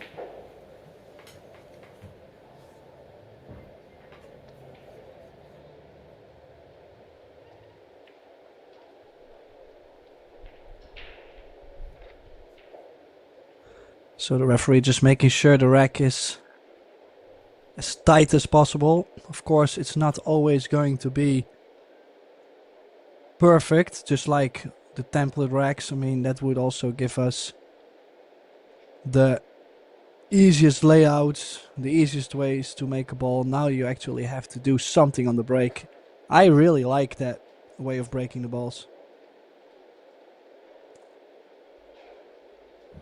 Yeah, this is a kind of old school style, and I also like it because it's more random than the template, which is already, you know, kind of predictable. Um, but it's, as you said, it's always tough to rack the ball properly, especially when the tournament is going deeper in the days, like day 3, day 4. Here we have so many days and so many competitions in Vietnam that it might come harder and harder to rack the balls, but let's see what happens now.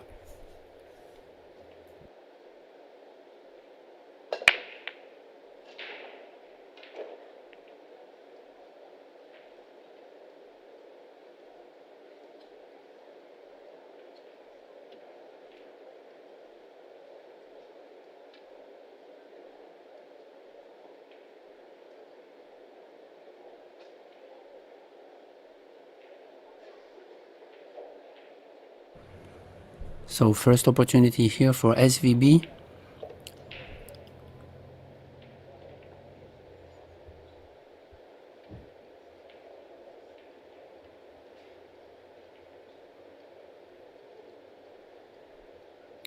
Good shape on the 2. Just past the 9 to get a great position of the cue ball for the 2.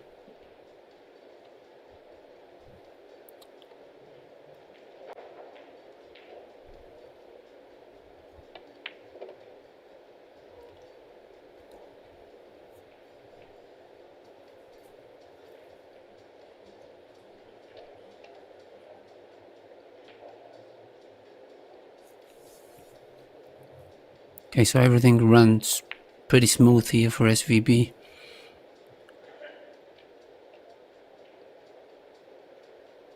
Nothing fancy.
So SVB won the first rack here,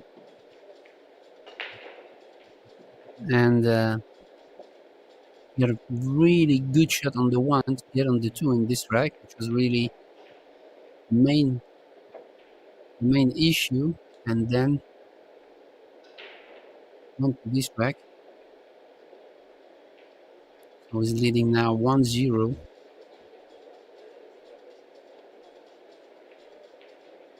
And will be breaking.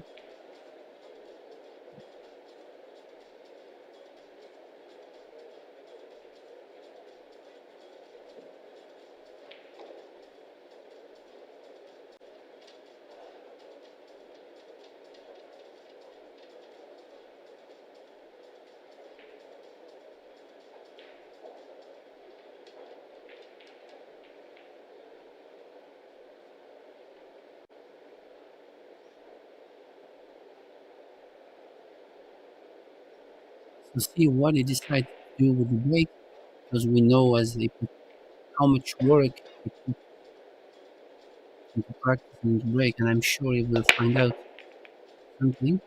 Yeah, some kind of a cut break here. And he got away with it, but no offensive shot on the 1.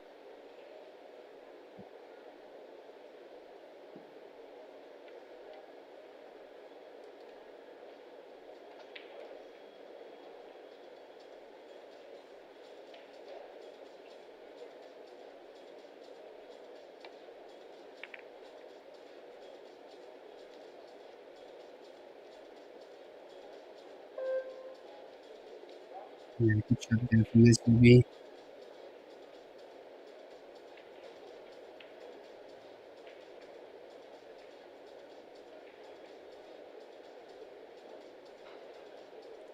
Yeah, it won't be Safety too shot. difficult to hit the one ball. But where to go to?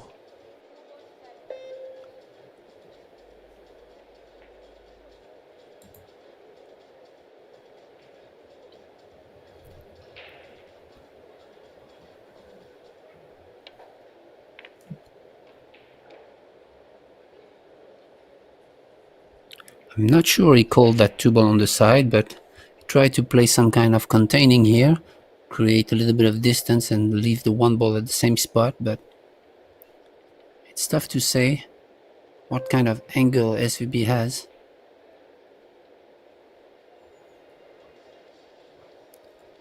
Thinking gonna try to stick the cue ball behind the three, maybe. Yeah, just like that. This is really a good shot.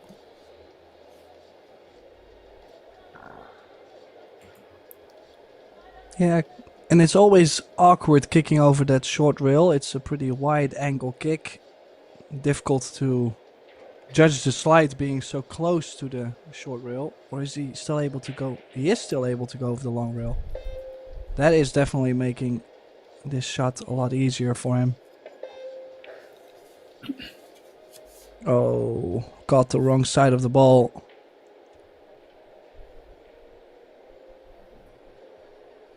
Yeah, that was tough.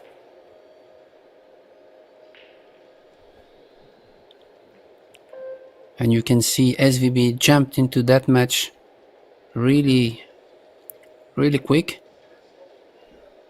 Now that's an interesting shot. He's gonna play the 10 so that it freezes the pocket for the 7 ball later in the rack. So this is really a smart shot there, because then he would have had to play the 7-10 combination at the end of the rack, and he doesn't want it. So this is really smart.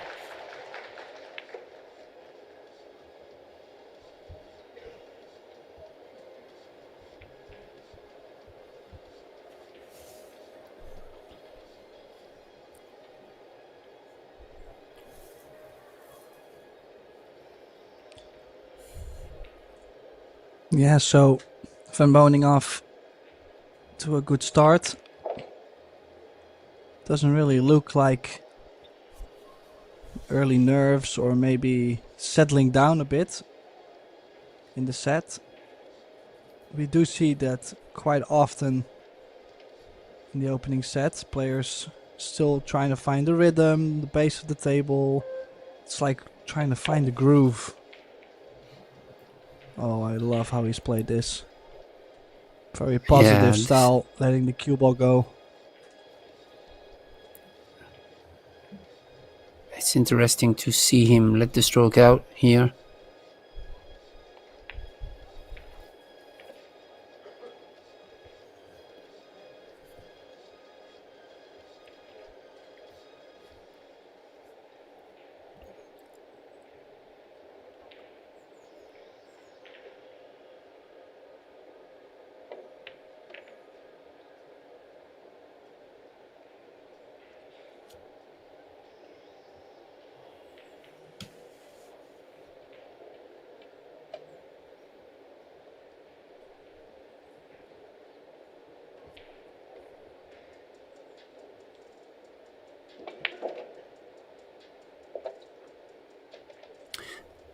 It's amazing to see a player like that. I mean, maybe as you mentioned, it's probably one of the greatest of all time. Using nowadays this type of chalk, considering, for example, the pure chalk by Predator.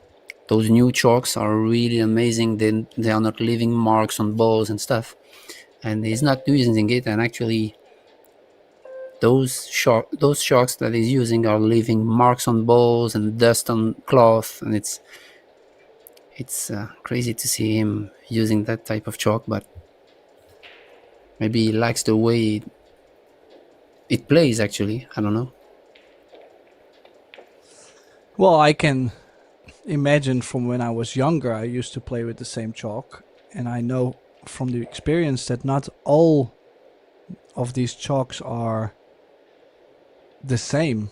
Like some of them are way more stickier than the others, compared to if you, like you mentioned, the Predator Pure Chalk, or other brands having these, well, the new technology chalk, let's call it like that.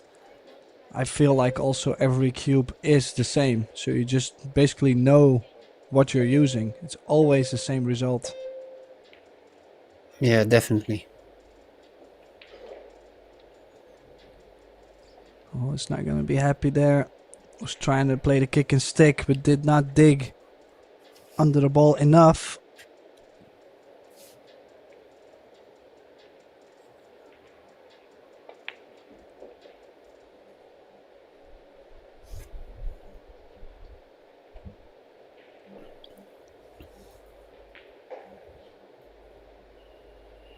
So we'll have a look at our sponsors for those events.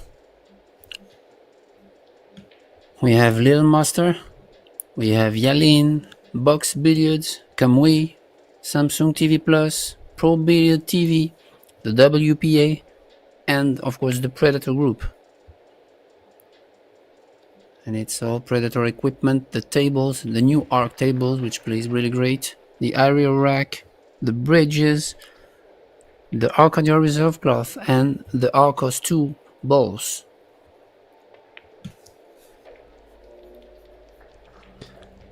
Yeah, apologies if you've been experiencing some technical issues. We've struggled a little bit, but I think everything is completely fine now.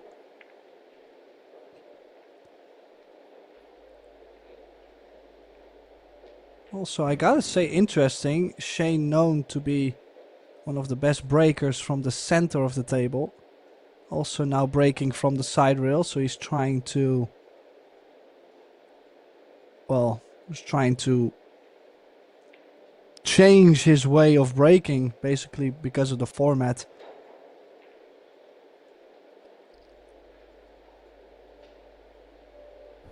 Yeah, for sure, he worked a lot on it because he's known for being practicing a lot, all kind of shots, of course, but the break especially because, as you said, he's one of the best breakers in the world.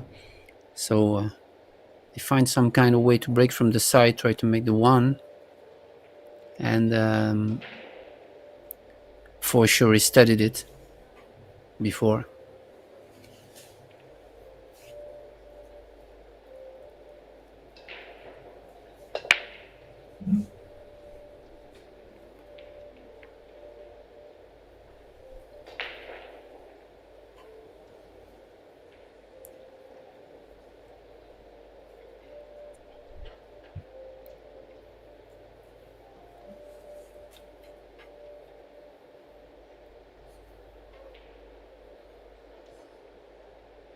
So interesting situation here.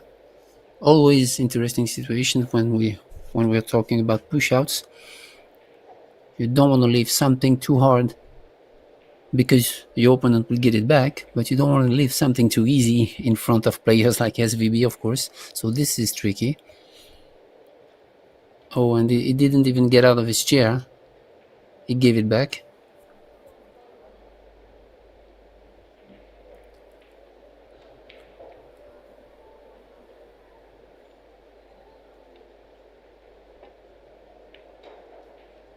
Oops.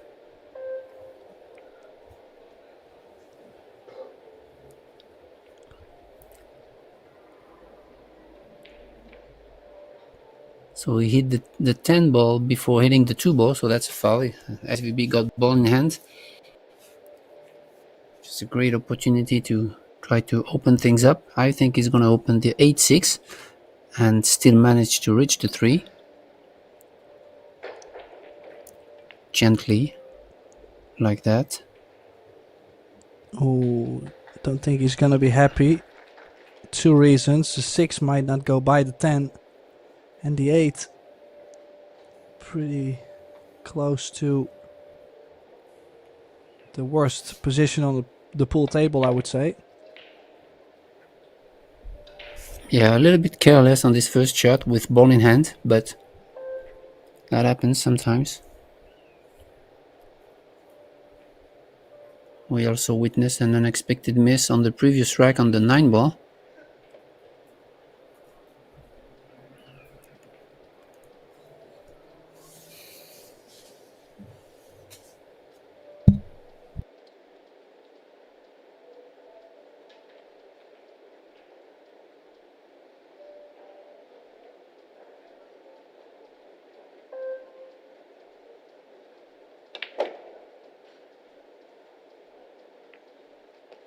Well, big draw.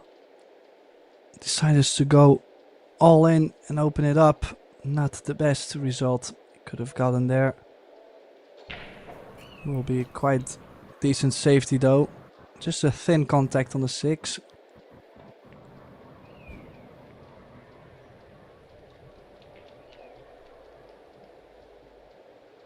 Keeping the heat on Nguyen.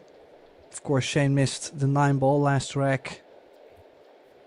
But then still, I mean, he occasionally misses a ball, but his experience just makes it so difficult to play against. He plays strong defense. It's a nice cue ball, has a big stroke, so if you leave him one of the testers, he's not too shy to swing at it.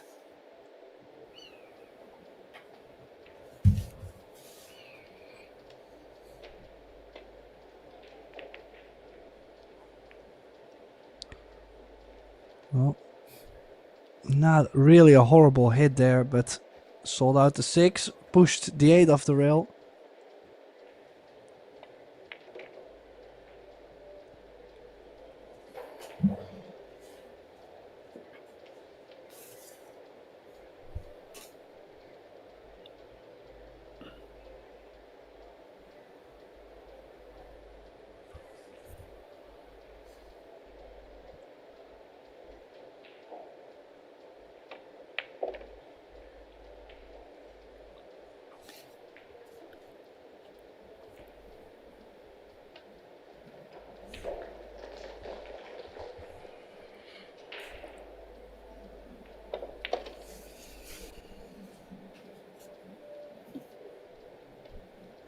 Yeah, really doesn't have to do too much in this rack.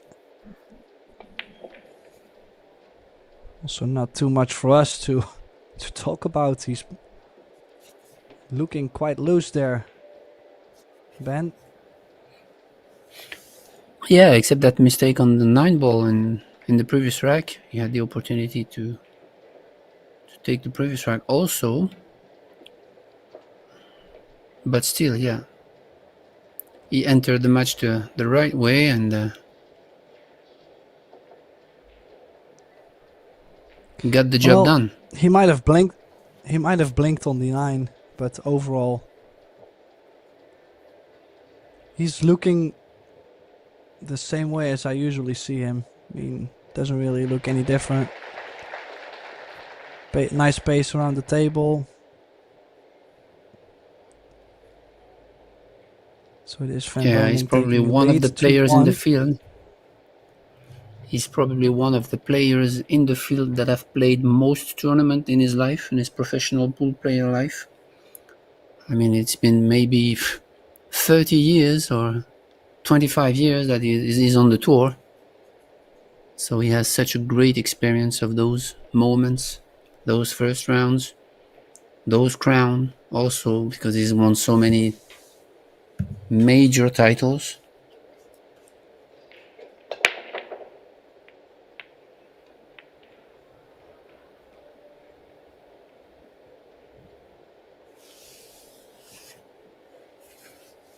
Yeah, then again, just look at what a reaction he gives to the balls.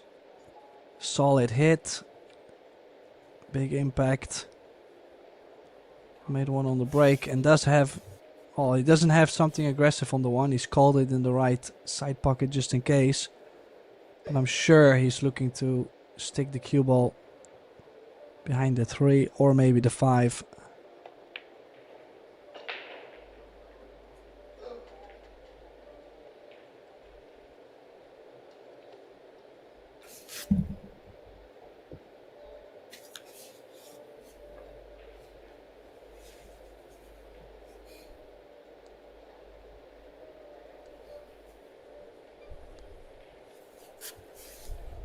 I was gonna say the jump is not on, but it took the jump cue out. Yeah, because the one ball is really far from the cue ball, and you really have to jump like high, so it's really tough to control the cue ball here, unless you want to cut it really thin to create distance. Oh, he called it in the corner pocket just in case.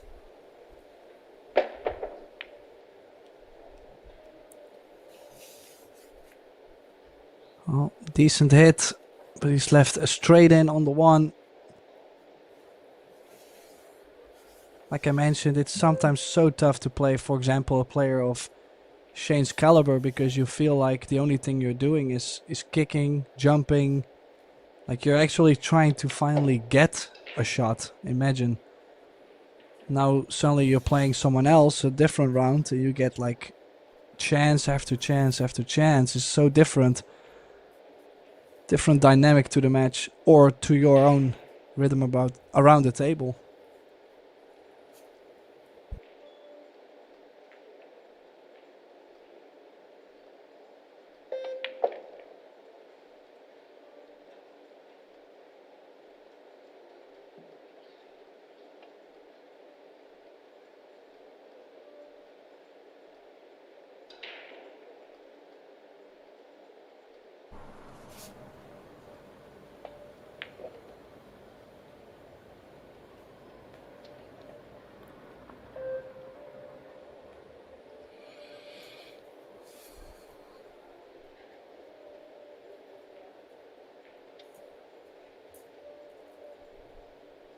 Yeah, I see nothing fancy here.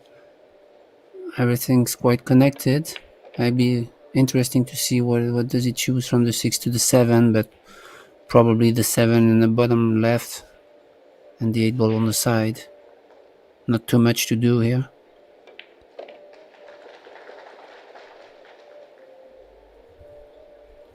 He might not be happy with it, because I think he would have liked to be straight on that 7, but still okay.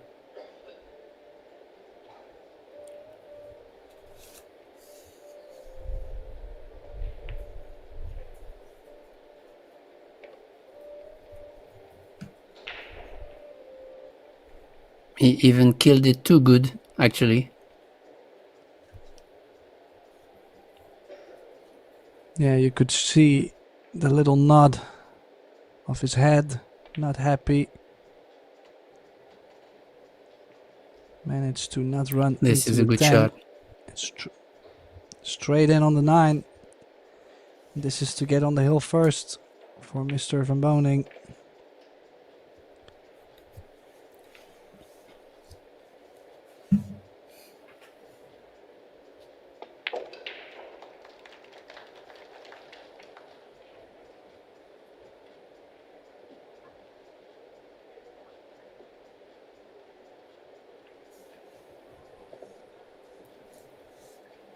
Yeah, like I mentioned for Nguyen, the only real shot he has had was when Shane missed the 9.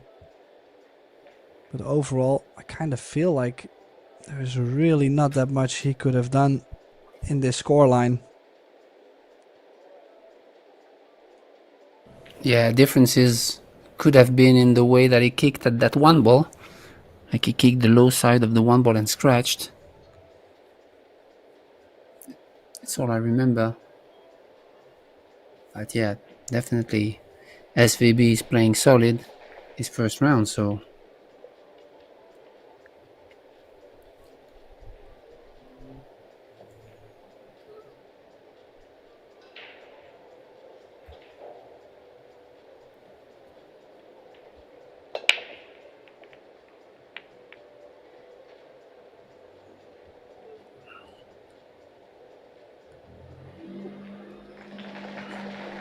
strange. He really, I think he really tried to, he soft break that one.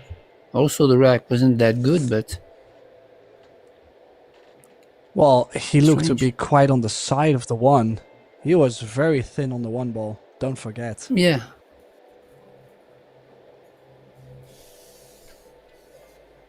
I mean, don't get me wrong, whenever someone hits the balls nice and square in the face and they don't open up, I'm definitely not too shy to say, well, that rack might have not been the best one, but compared to the other breaks Shane has done overall in this match, I would say this was by far the worst of the couple breaks we've seen. Interesting push out from Nguyen. What do you think? I think nicking the ball could result in a scratch, right?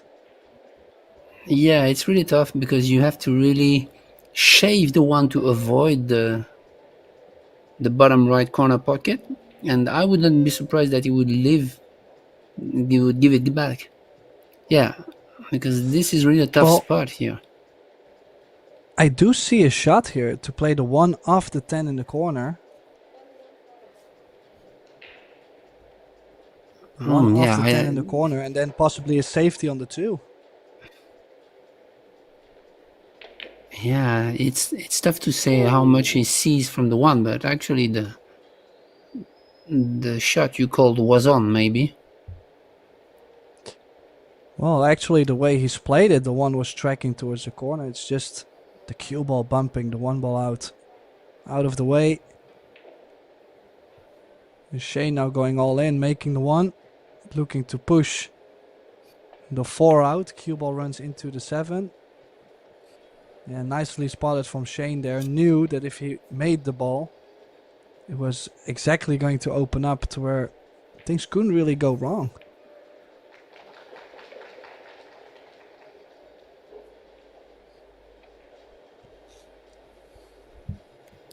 So from everything being tied up and looking really messy, not really motivating to start running out, now after one shot everything just bursts open.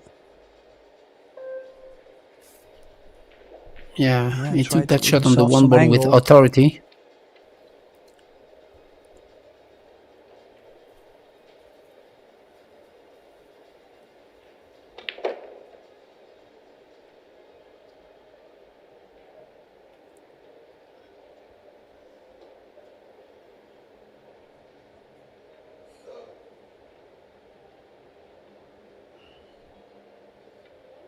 Trouble.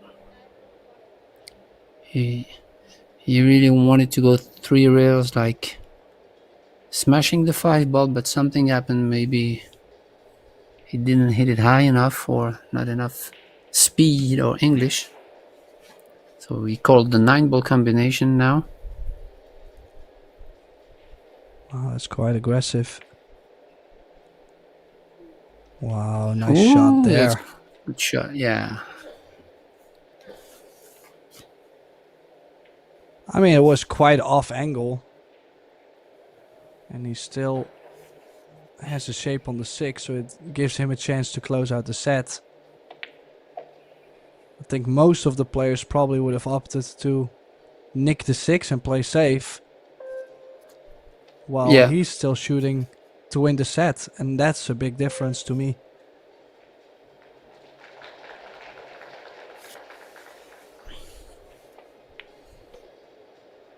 Champions take risks.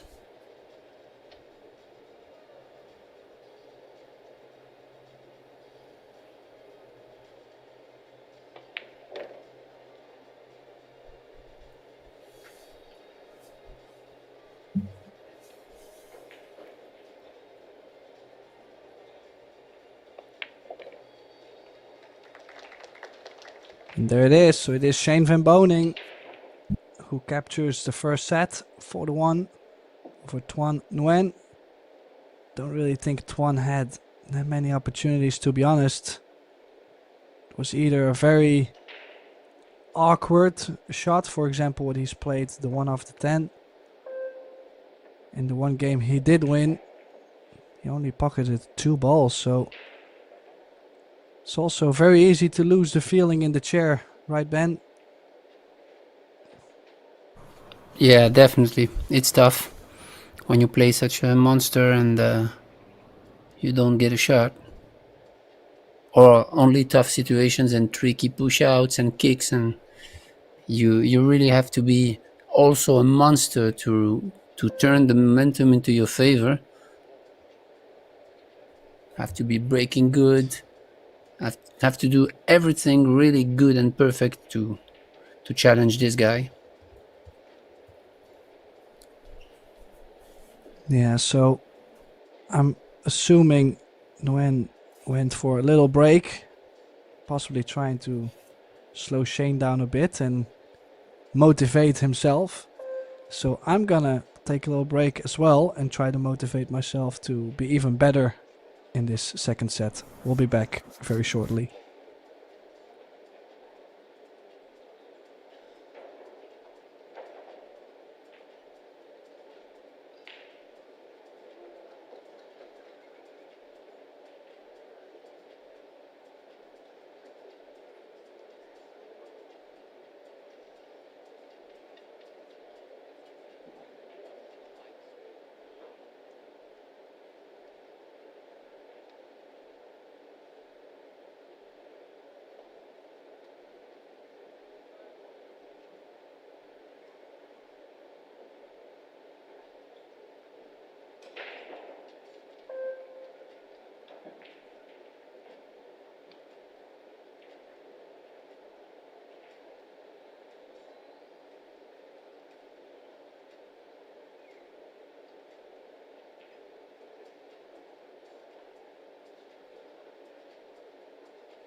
And the players are back, so the referee is racking the balls. The Arcos 2 balls with the Predator Aero rack to break them off in the second set. Now I was going over the scores for a bit. Another very interesting match. Quite sure Benjamin Belhassan might know these two players. Is Michael Feliciano from the Philippines. He's up against Ruslan Shinakov, a name we haven't heard of for a while. He's been playing a little bit recently. Good match. Yeah, a great player from Russia, and yeah, we don't see him often, but he's really a tough guy around the pool table. So Yeah, Feliciano now up 1-0 in the opening set. I will try to give a couple more scores during this match, but if you are curious to see more about the scores, more about the equipment, about all the events we're having now or in the future, make sure to check out probilliardseries.com. All the info is right there. And then again, Shane made a ball on the break. yeah, he changed And side, and he broke a lot harder than in the previous set, really smashing the rack, and he got results and played a beautiful safety. So this is what we expect from one of the GOATs.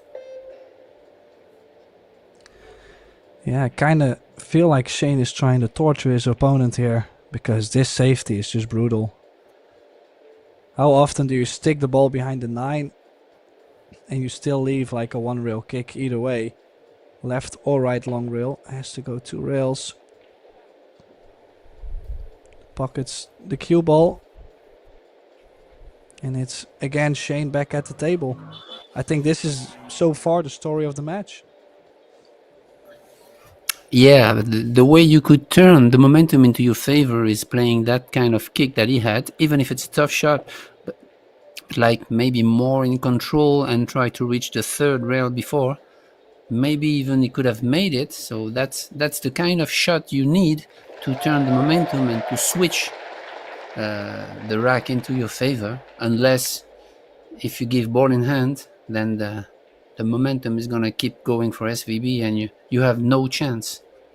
But this is obviously really, really tough to do. Yeah, I completely agree. We did hear a big crowd erupting in the background. Just wondering. Oh, that's what I mean. Something's happening in the background, and there is a couple Vietnamese players in action. Chao Bao Nguyen or Nam Phong Pham. Nam Phong Pham being up 1-0 over Kasper Matikainen, the European 9-ball champion. So maybe something of a result there.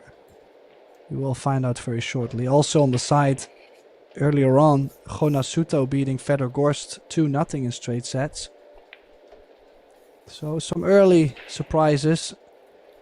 So far this match, I don't think we'll see another surprise. Shane on cruise control. Yeah, but Jonas has really improved his game the past like maybe 2 years, and he made a great final. I believe it was at the UK Open, I believe, and he's really improving, playing most of the tournaments worldwide and practicing with the Spaniards. So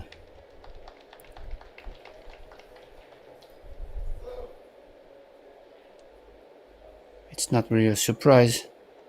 Of course, Fedor Gorst being in the loser side is itself a surprise, but not really from a guy like Jonas.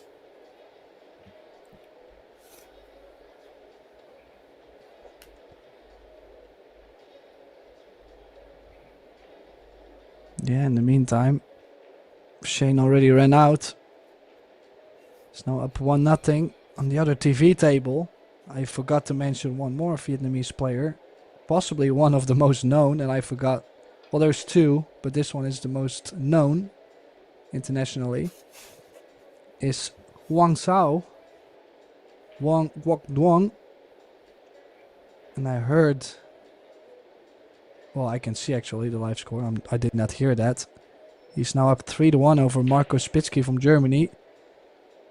A younger player who won one of the Euro Tour events this year.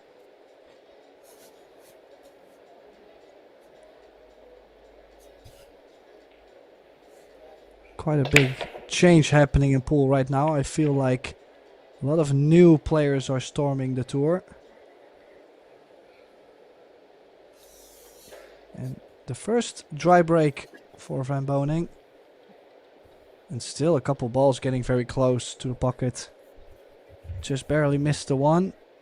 The 4 ball just stopped in front of the corner.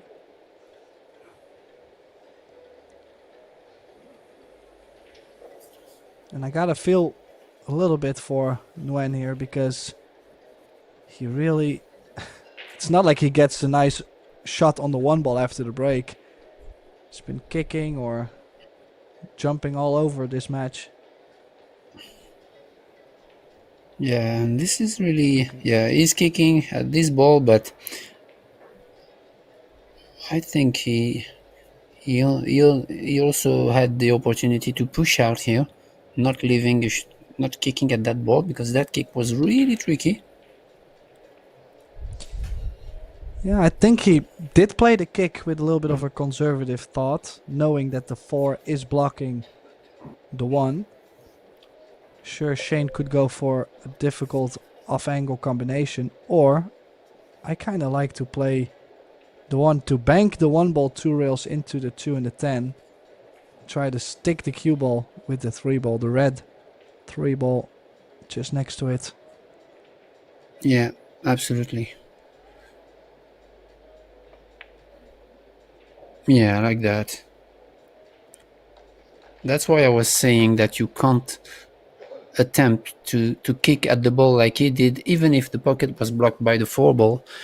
But I think I would have pushed out at the beginning of the rack to try to choose something that puts a little bit of pressure on SVB, because that the safety he just played was not simple but quite there, right?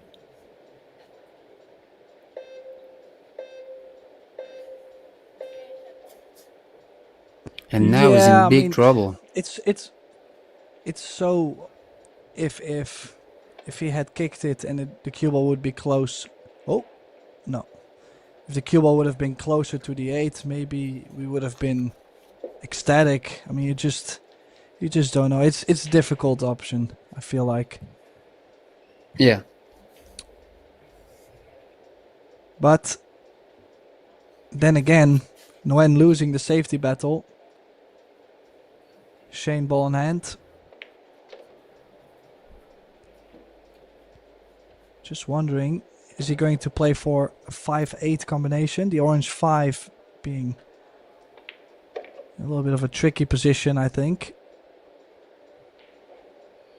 Yeah, I'm surprised he didn't try to get a slightly angle on the 3, and by playing the 3, bump a little bit of the 5, knowing that the 4 ball is in front of the pocket.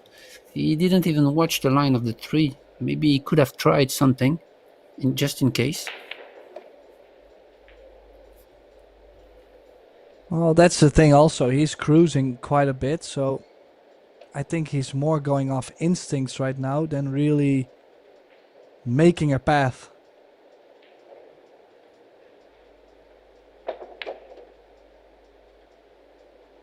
Oh, he's getting to the top side of the 5. What a shot that is. Yeah. Excellent shot great. there. 4 rail shape. So that's why, yeah, probably he had that shot in mind for half an hour. So that's why he didn't play some things, the thing I mentioned. Yeah, or he's just so tuned in right now that his mind is more into a creative state of mind. He's just trying to keep that rhythm and just dropping down. He just looks 2-3 balls ahead and doesn't do too much. Great to watch. Definitely putting on a show early on in this tournament, which is nice. I mean, I know a lot of players that usually struggle the first couple of matches, and then whenever they start to catch the feeling, that's where monster results come up. And Shane just shows up and is playing. I don't think we've seen him make too many mistakes. He's missed that 9 ball in the second rack, and that's it. Yeah. So overall, a strong performance from Van Boening, who's now up 2-0. Only 2 racks away from a very quick victory in the opening round at the World 10-Ball Championship. Yeah, he's been playing great so far, and as you said, cruising. So it's really great to watch.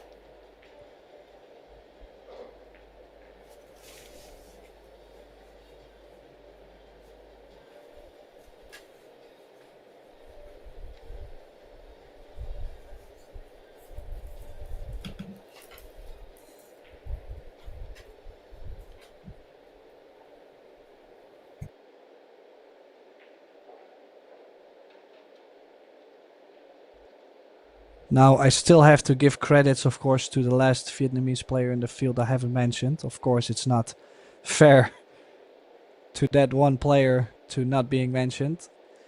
But his name is a little bit more difficult, so I'm gonna try to do this right. But don't butcher me for it. Nguyen Van Nguyen. I think that must be kind of close. He's in action against Rizam Hammam, I think from Egypt. Yes, from Egypt in the opening round.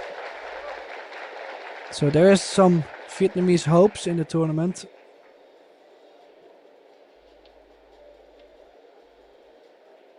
I think that must be Again, the dream, another winning a major tournament in your own country. Yeah, definitely.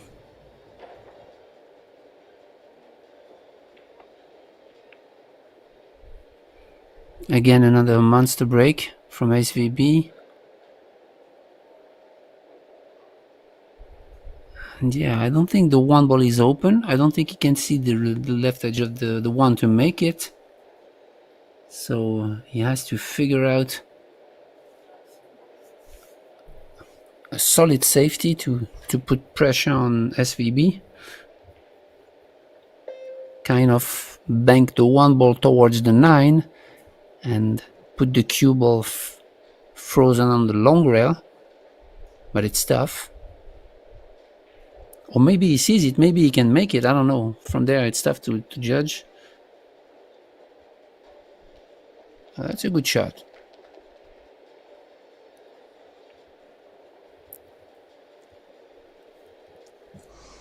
Yeah, do you like kicking over the short rail, 2 rails? Or he might be able to go even 1 rail. Problem is with going 2 rails, I have a feeling the cue ball might track a little different than going 1 rail. Yeah, I think he just want to create distance from here. So he just want to split the ball, so he has to choose the right speed to do it, and maybe, yeah, that's it. 2 rails zigzag and then hit the low side of the one ball so that he can create distance between the balls. Yeah, that's perfect. Oh, I mean, like what he's done there. yeah, you couldn't have hit any better than this. That's pure control.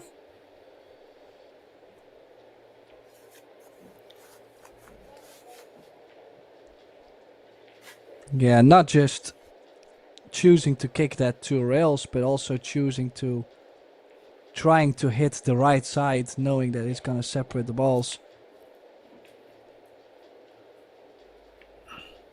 And it's also a percentage shot, because the way he played it perfect, okay? But if he would have been a little bit longer, then he would have gone 1 rail and cutting the one ball, so created distance also. So actually, the line was pretty big.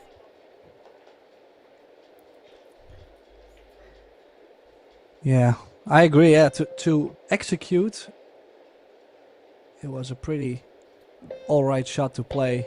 But most of the players didn't really get to see these kind of moves, Yeah. A lot of players are not that advanced in the kicking department, and then you see one of the greatest do this kind of things, and you go, hey, that was kind of smart. That's logic, as he just kicked the ball in. Does he have the 3 ball to the side of the 6? No, but he played it in a two-way. Ooh.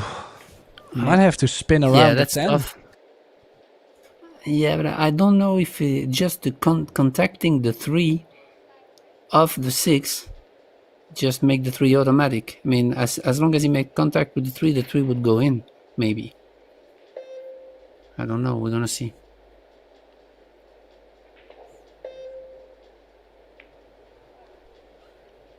Oh.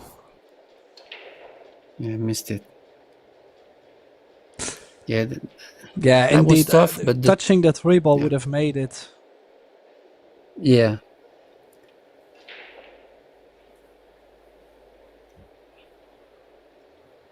And the thing is, you didn't want to make contact one rail.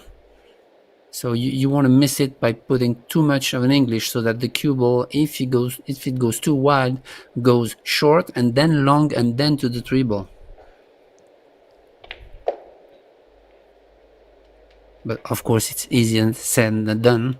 We are here in the booth and they are in the arena battling, so it's obviously not the same spot.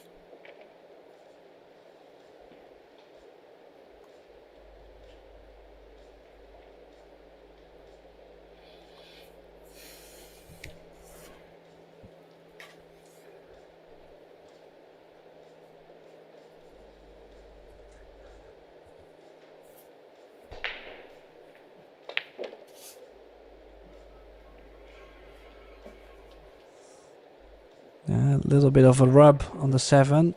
I think he was trying to go around the 7 ball, but played it with a positive space there again, knowing that with that pace, if he nudges the ball, he's always going to have a little bit of separation.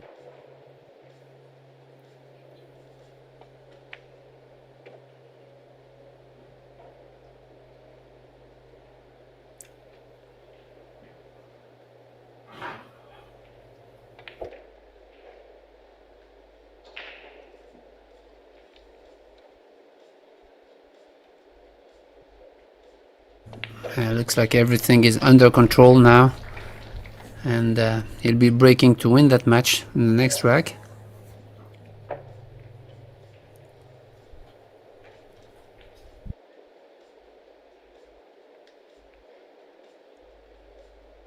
Yeah, just as you can see, the only thing Shane has to be worried about on the break is just not to put too much power in it to where the cue ball just flies straight into the side pocket. It just bounces back that much. But besides that, the break has been working very nicely. His defense has been strong. And he's just running out with ball in hand from everywhere. He's now on the double hill. The South Dakota kid, Shane van Boening.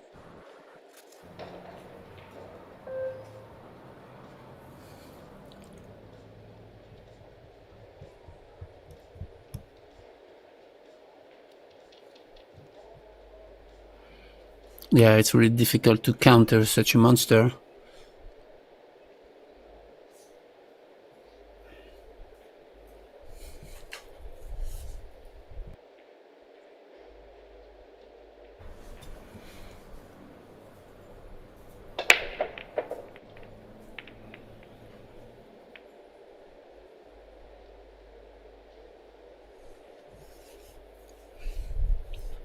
Looks like it's the first opportunity now.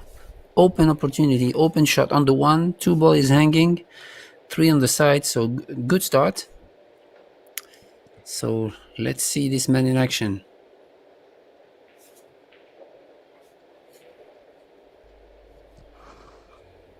Yeah, the only thing though, knowing that this might be your last opportunity if you make another mistake, that could change your attitude around the table, your heartbeat, your rhythm.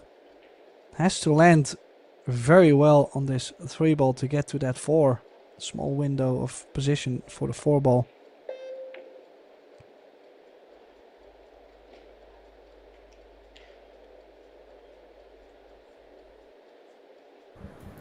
Yeah, good shot there. I think he hit it well first, and he pretty much catched a good line of the 3 to reach the 4, so that's a good point.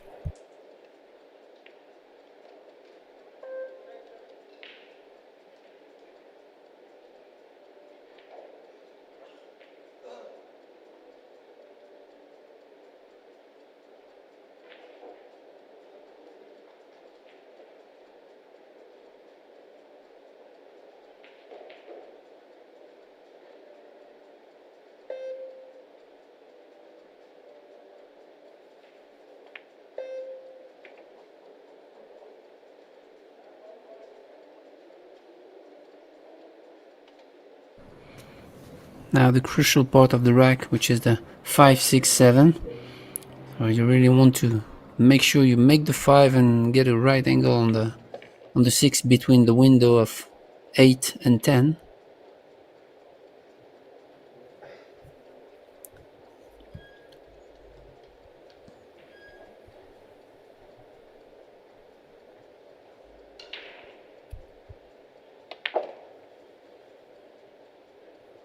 Nice stun, just doesn't want to be straight on the 7.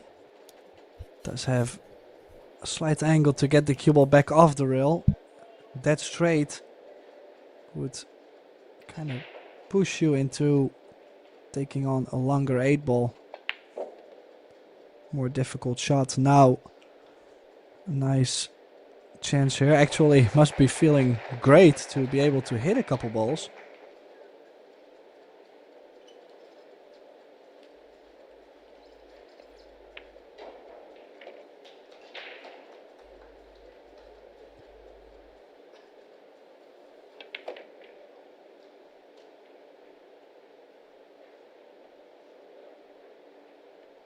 And then the 10 for Nguyen's second rack in this match. First rack in this second set. Needs a long way to come back. Will need a great break. I have to say Shane hit that a little bit on the other side of the 1 ball. Might be one of the reasons why it came up dry.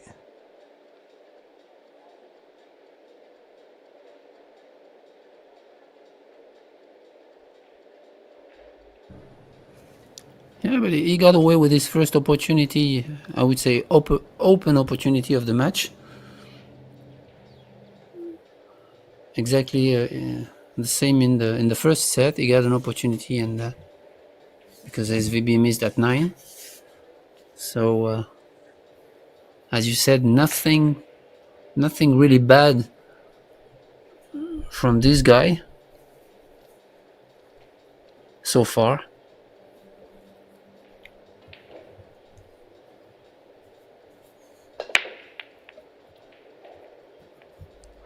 Well, looks like he's gonna make the 5 ball. Does he get shape? Makes the 1 ball as well. Well, he makes 2 balls on the break. Gets shape on the 2. But the 4 ball got clustered up. Yeah, and clustered up really bad. Like it's difficult to play safe on. Well, the 3 ball is also not anywhere near the 4. So you have no opportunities to break it up. You might have to play safe on the 3 ball already. Oh. Doesn't not want to open up. Okay. I was gonna say most of the times when people miss these kind of shots, now they suddenly touch the 4-9 and they leave a wide open rack. Yeah.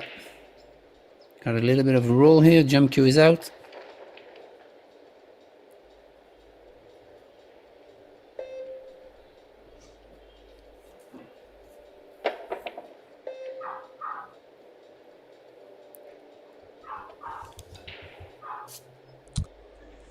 Yeah. Are you gonna cut, try to run into the 4-9 and take a long 3 ball? I think it's your only winning option. Like, offensive option.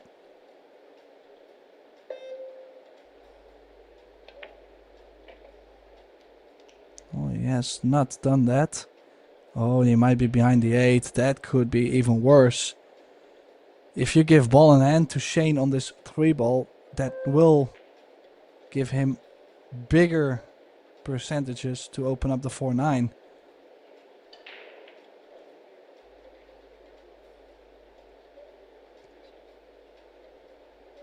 Yeah, definitely. Yeah, I like to go 2 rails, possibly 3 rails around the 10 ball. I mean, that's the biggest chance for him to hit the 3. Just needs a little bit of luck with the result. He is going to push it to the side where the 4 and the 9 are on the table though. So that's most likely going to give Shane a good safety, but yeah. Well, sometimes you have to make a hit even though you know you could be in trouble after. And then you just gotta hope for something better right after, but don't think he's gonna get much better. Yeah, I don't know if he pushes the 4 ball enough to make it pass towards the top left. I don't know, but that was pretty automatic to go into the 4-9, so I'm surprised he didn't want to hit it a little bit harder than he did, but maybe it goes so it's perfect. I don't know. Oh. Yeah, I have a feeling that 4 ball goes. And if it doesn't, Shane does have the ball in hand to do something. This could be for the win.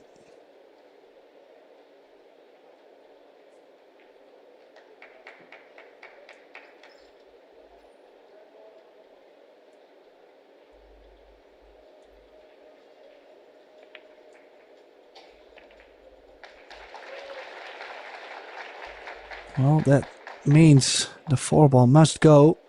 Does have a natural angle to get to the 6 ball.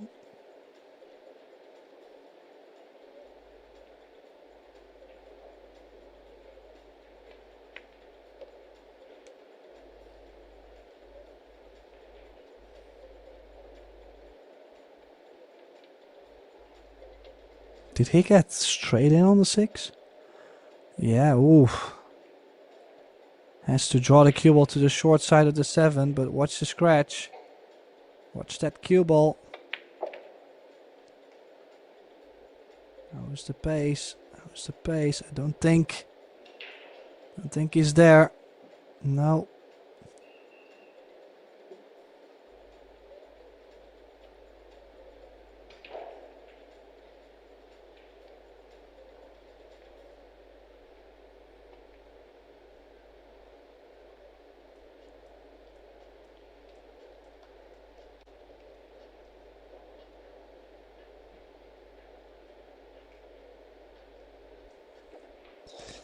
Yeah, did not end up with a shot on the 7, but found most of the cover behind the 10.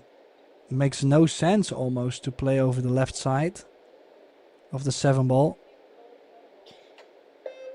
It's only going to push the 7 more to the right long rail, and the cue ball also tracking that same side, so 2 rails.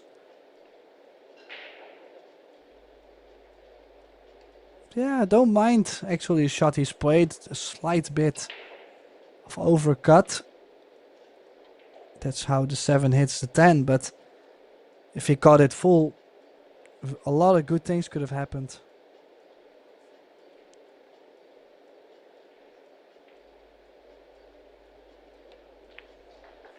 Yeah, this is our final match for today. But don't forget, we still have a lot of action to come.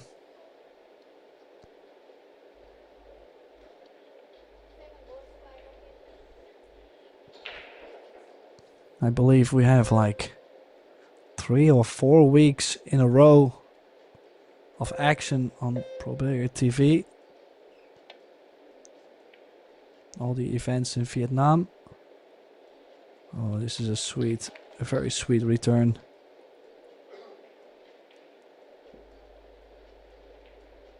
Nguyen playing his heart out to stay in this match.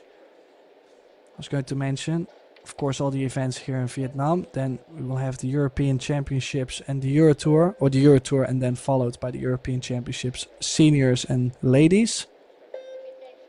And then we've got more action coming from Indonesia, Bali. So make sure you stay tuned. Make sure to follow all our channels, subscribe.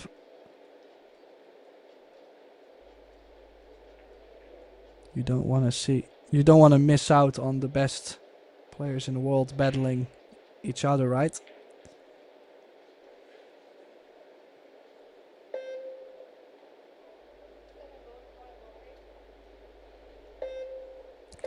So now Shane trying to do a similar thing. 2 rails, 7 off the 9. Into the corner. Yeah, I don't really think there was anything defensive possible there.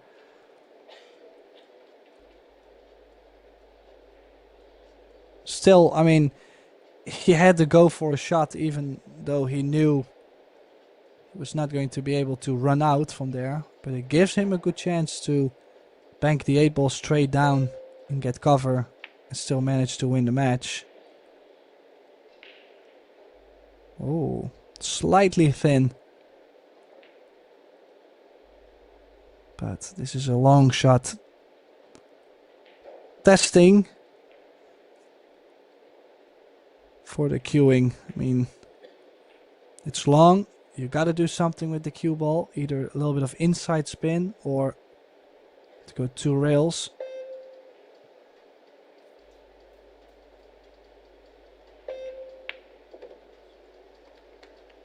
Nice spot. Does he get something on the 9? Doesn't want the cue ball to stop. Does have something on the 9, but then again the cue ball might be speedy.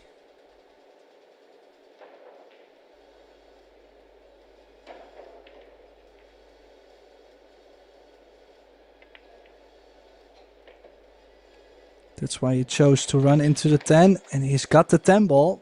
Nicely judged. So Nguyen pulling back one more rack here. Still trailing 3-2, but he needs to win this second set.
Yeah, Shane did have a slight opportunity there to close out the match.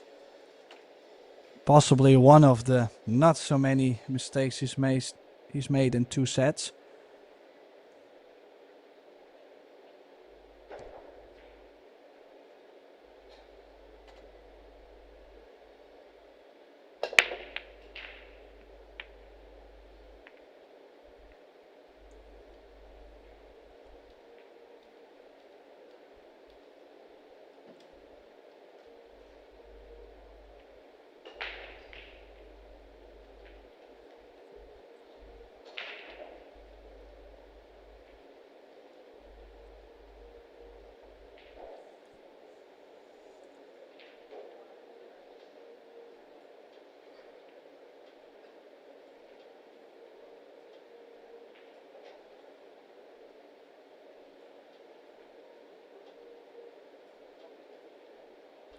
So dry break, and now again a cluster on the table.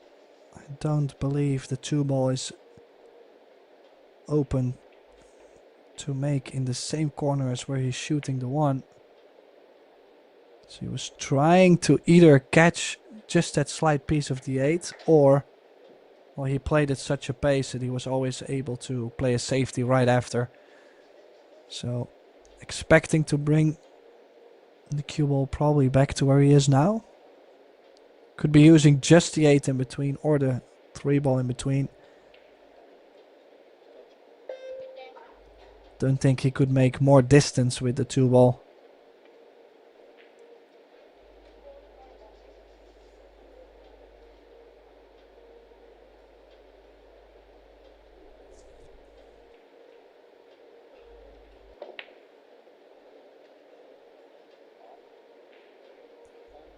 Well, he was able to get more distance on the cue ball, or on the 2-ball, excuse me.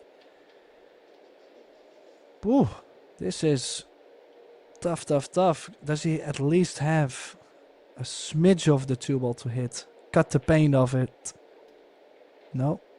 He's looking to kick 2 rails.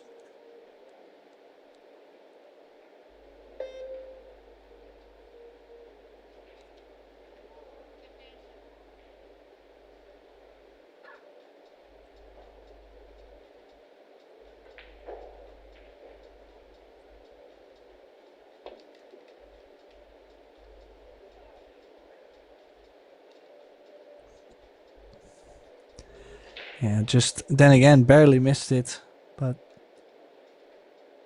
barely doesn't count.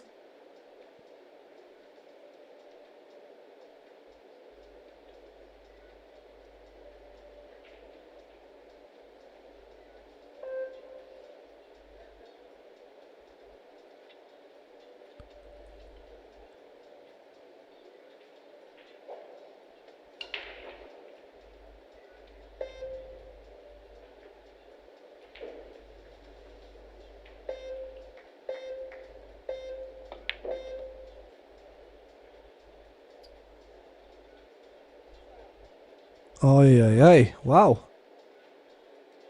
What has he done there?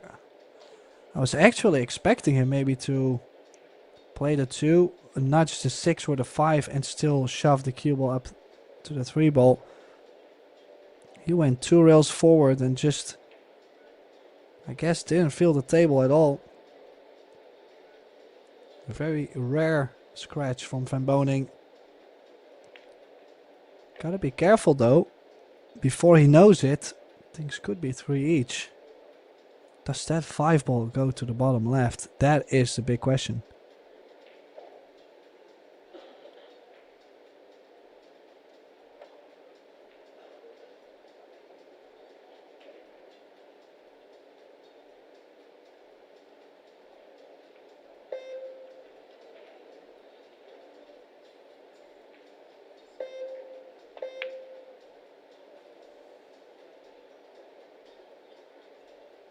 And then to miss that 4-ball, that definitely was the shot clock. You could see how rushed he was. And still I'm wondering what has he done with the 5, like what was his plan on the 5?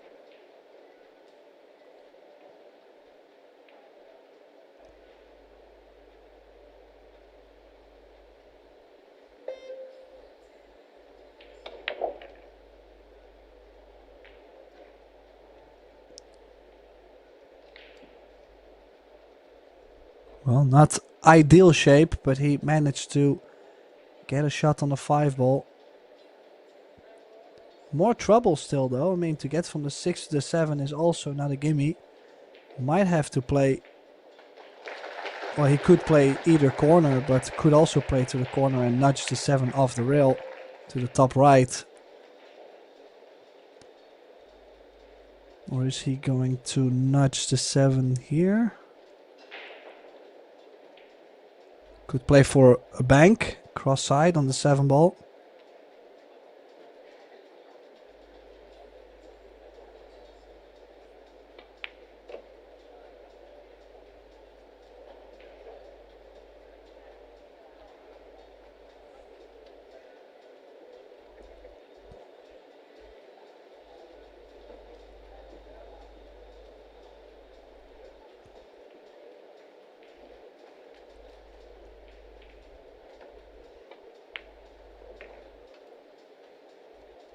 Well, definitely figuring things out. That missed 4-ball by Nguyen could be his last shot for this match.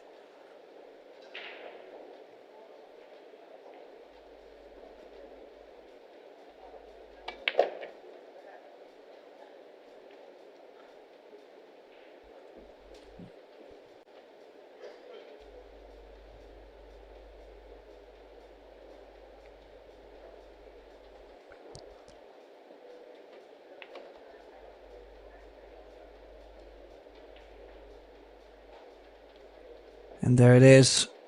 So this 10-ball to get Shane van Boening into the winners round 1, to the winner's side of the bracket.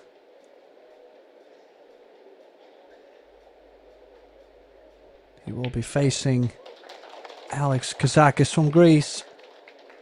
Nguyen will have to face the loser bracket. We will definitely see him back in action.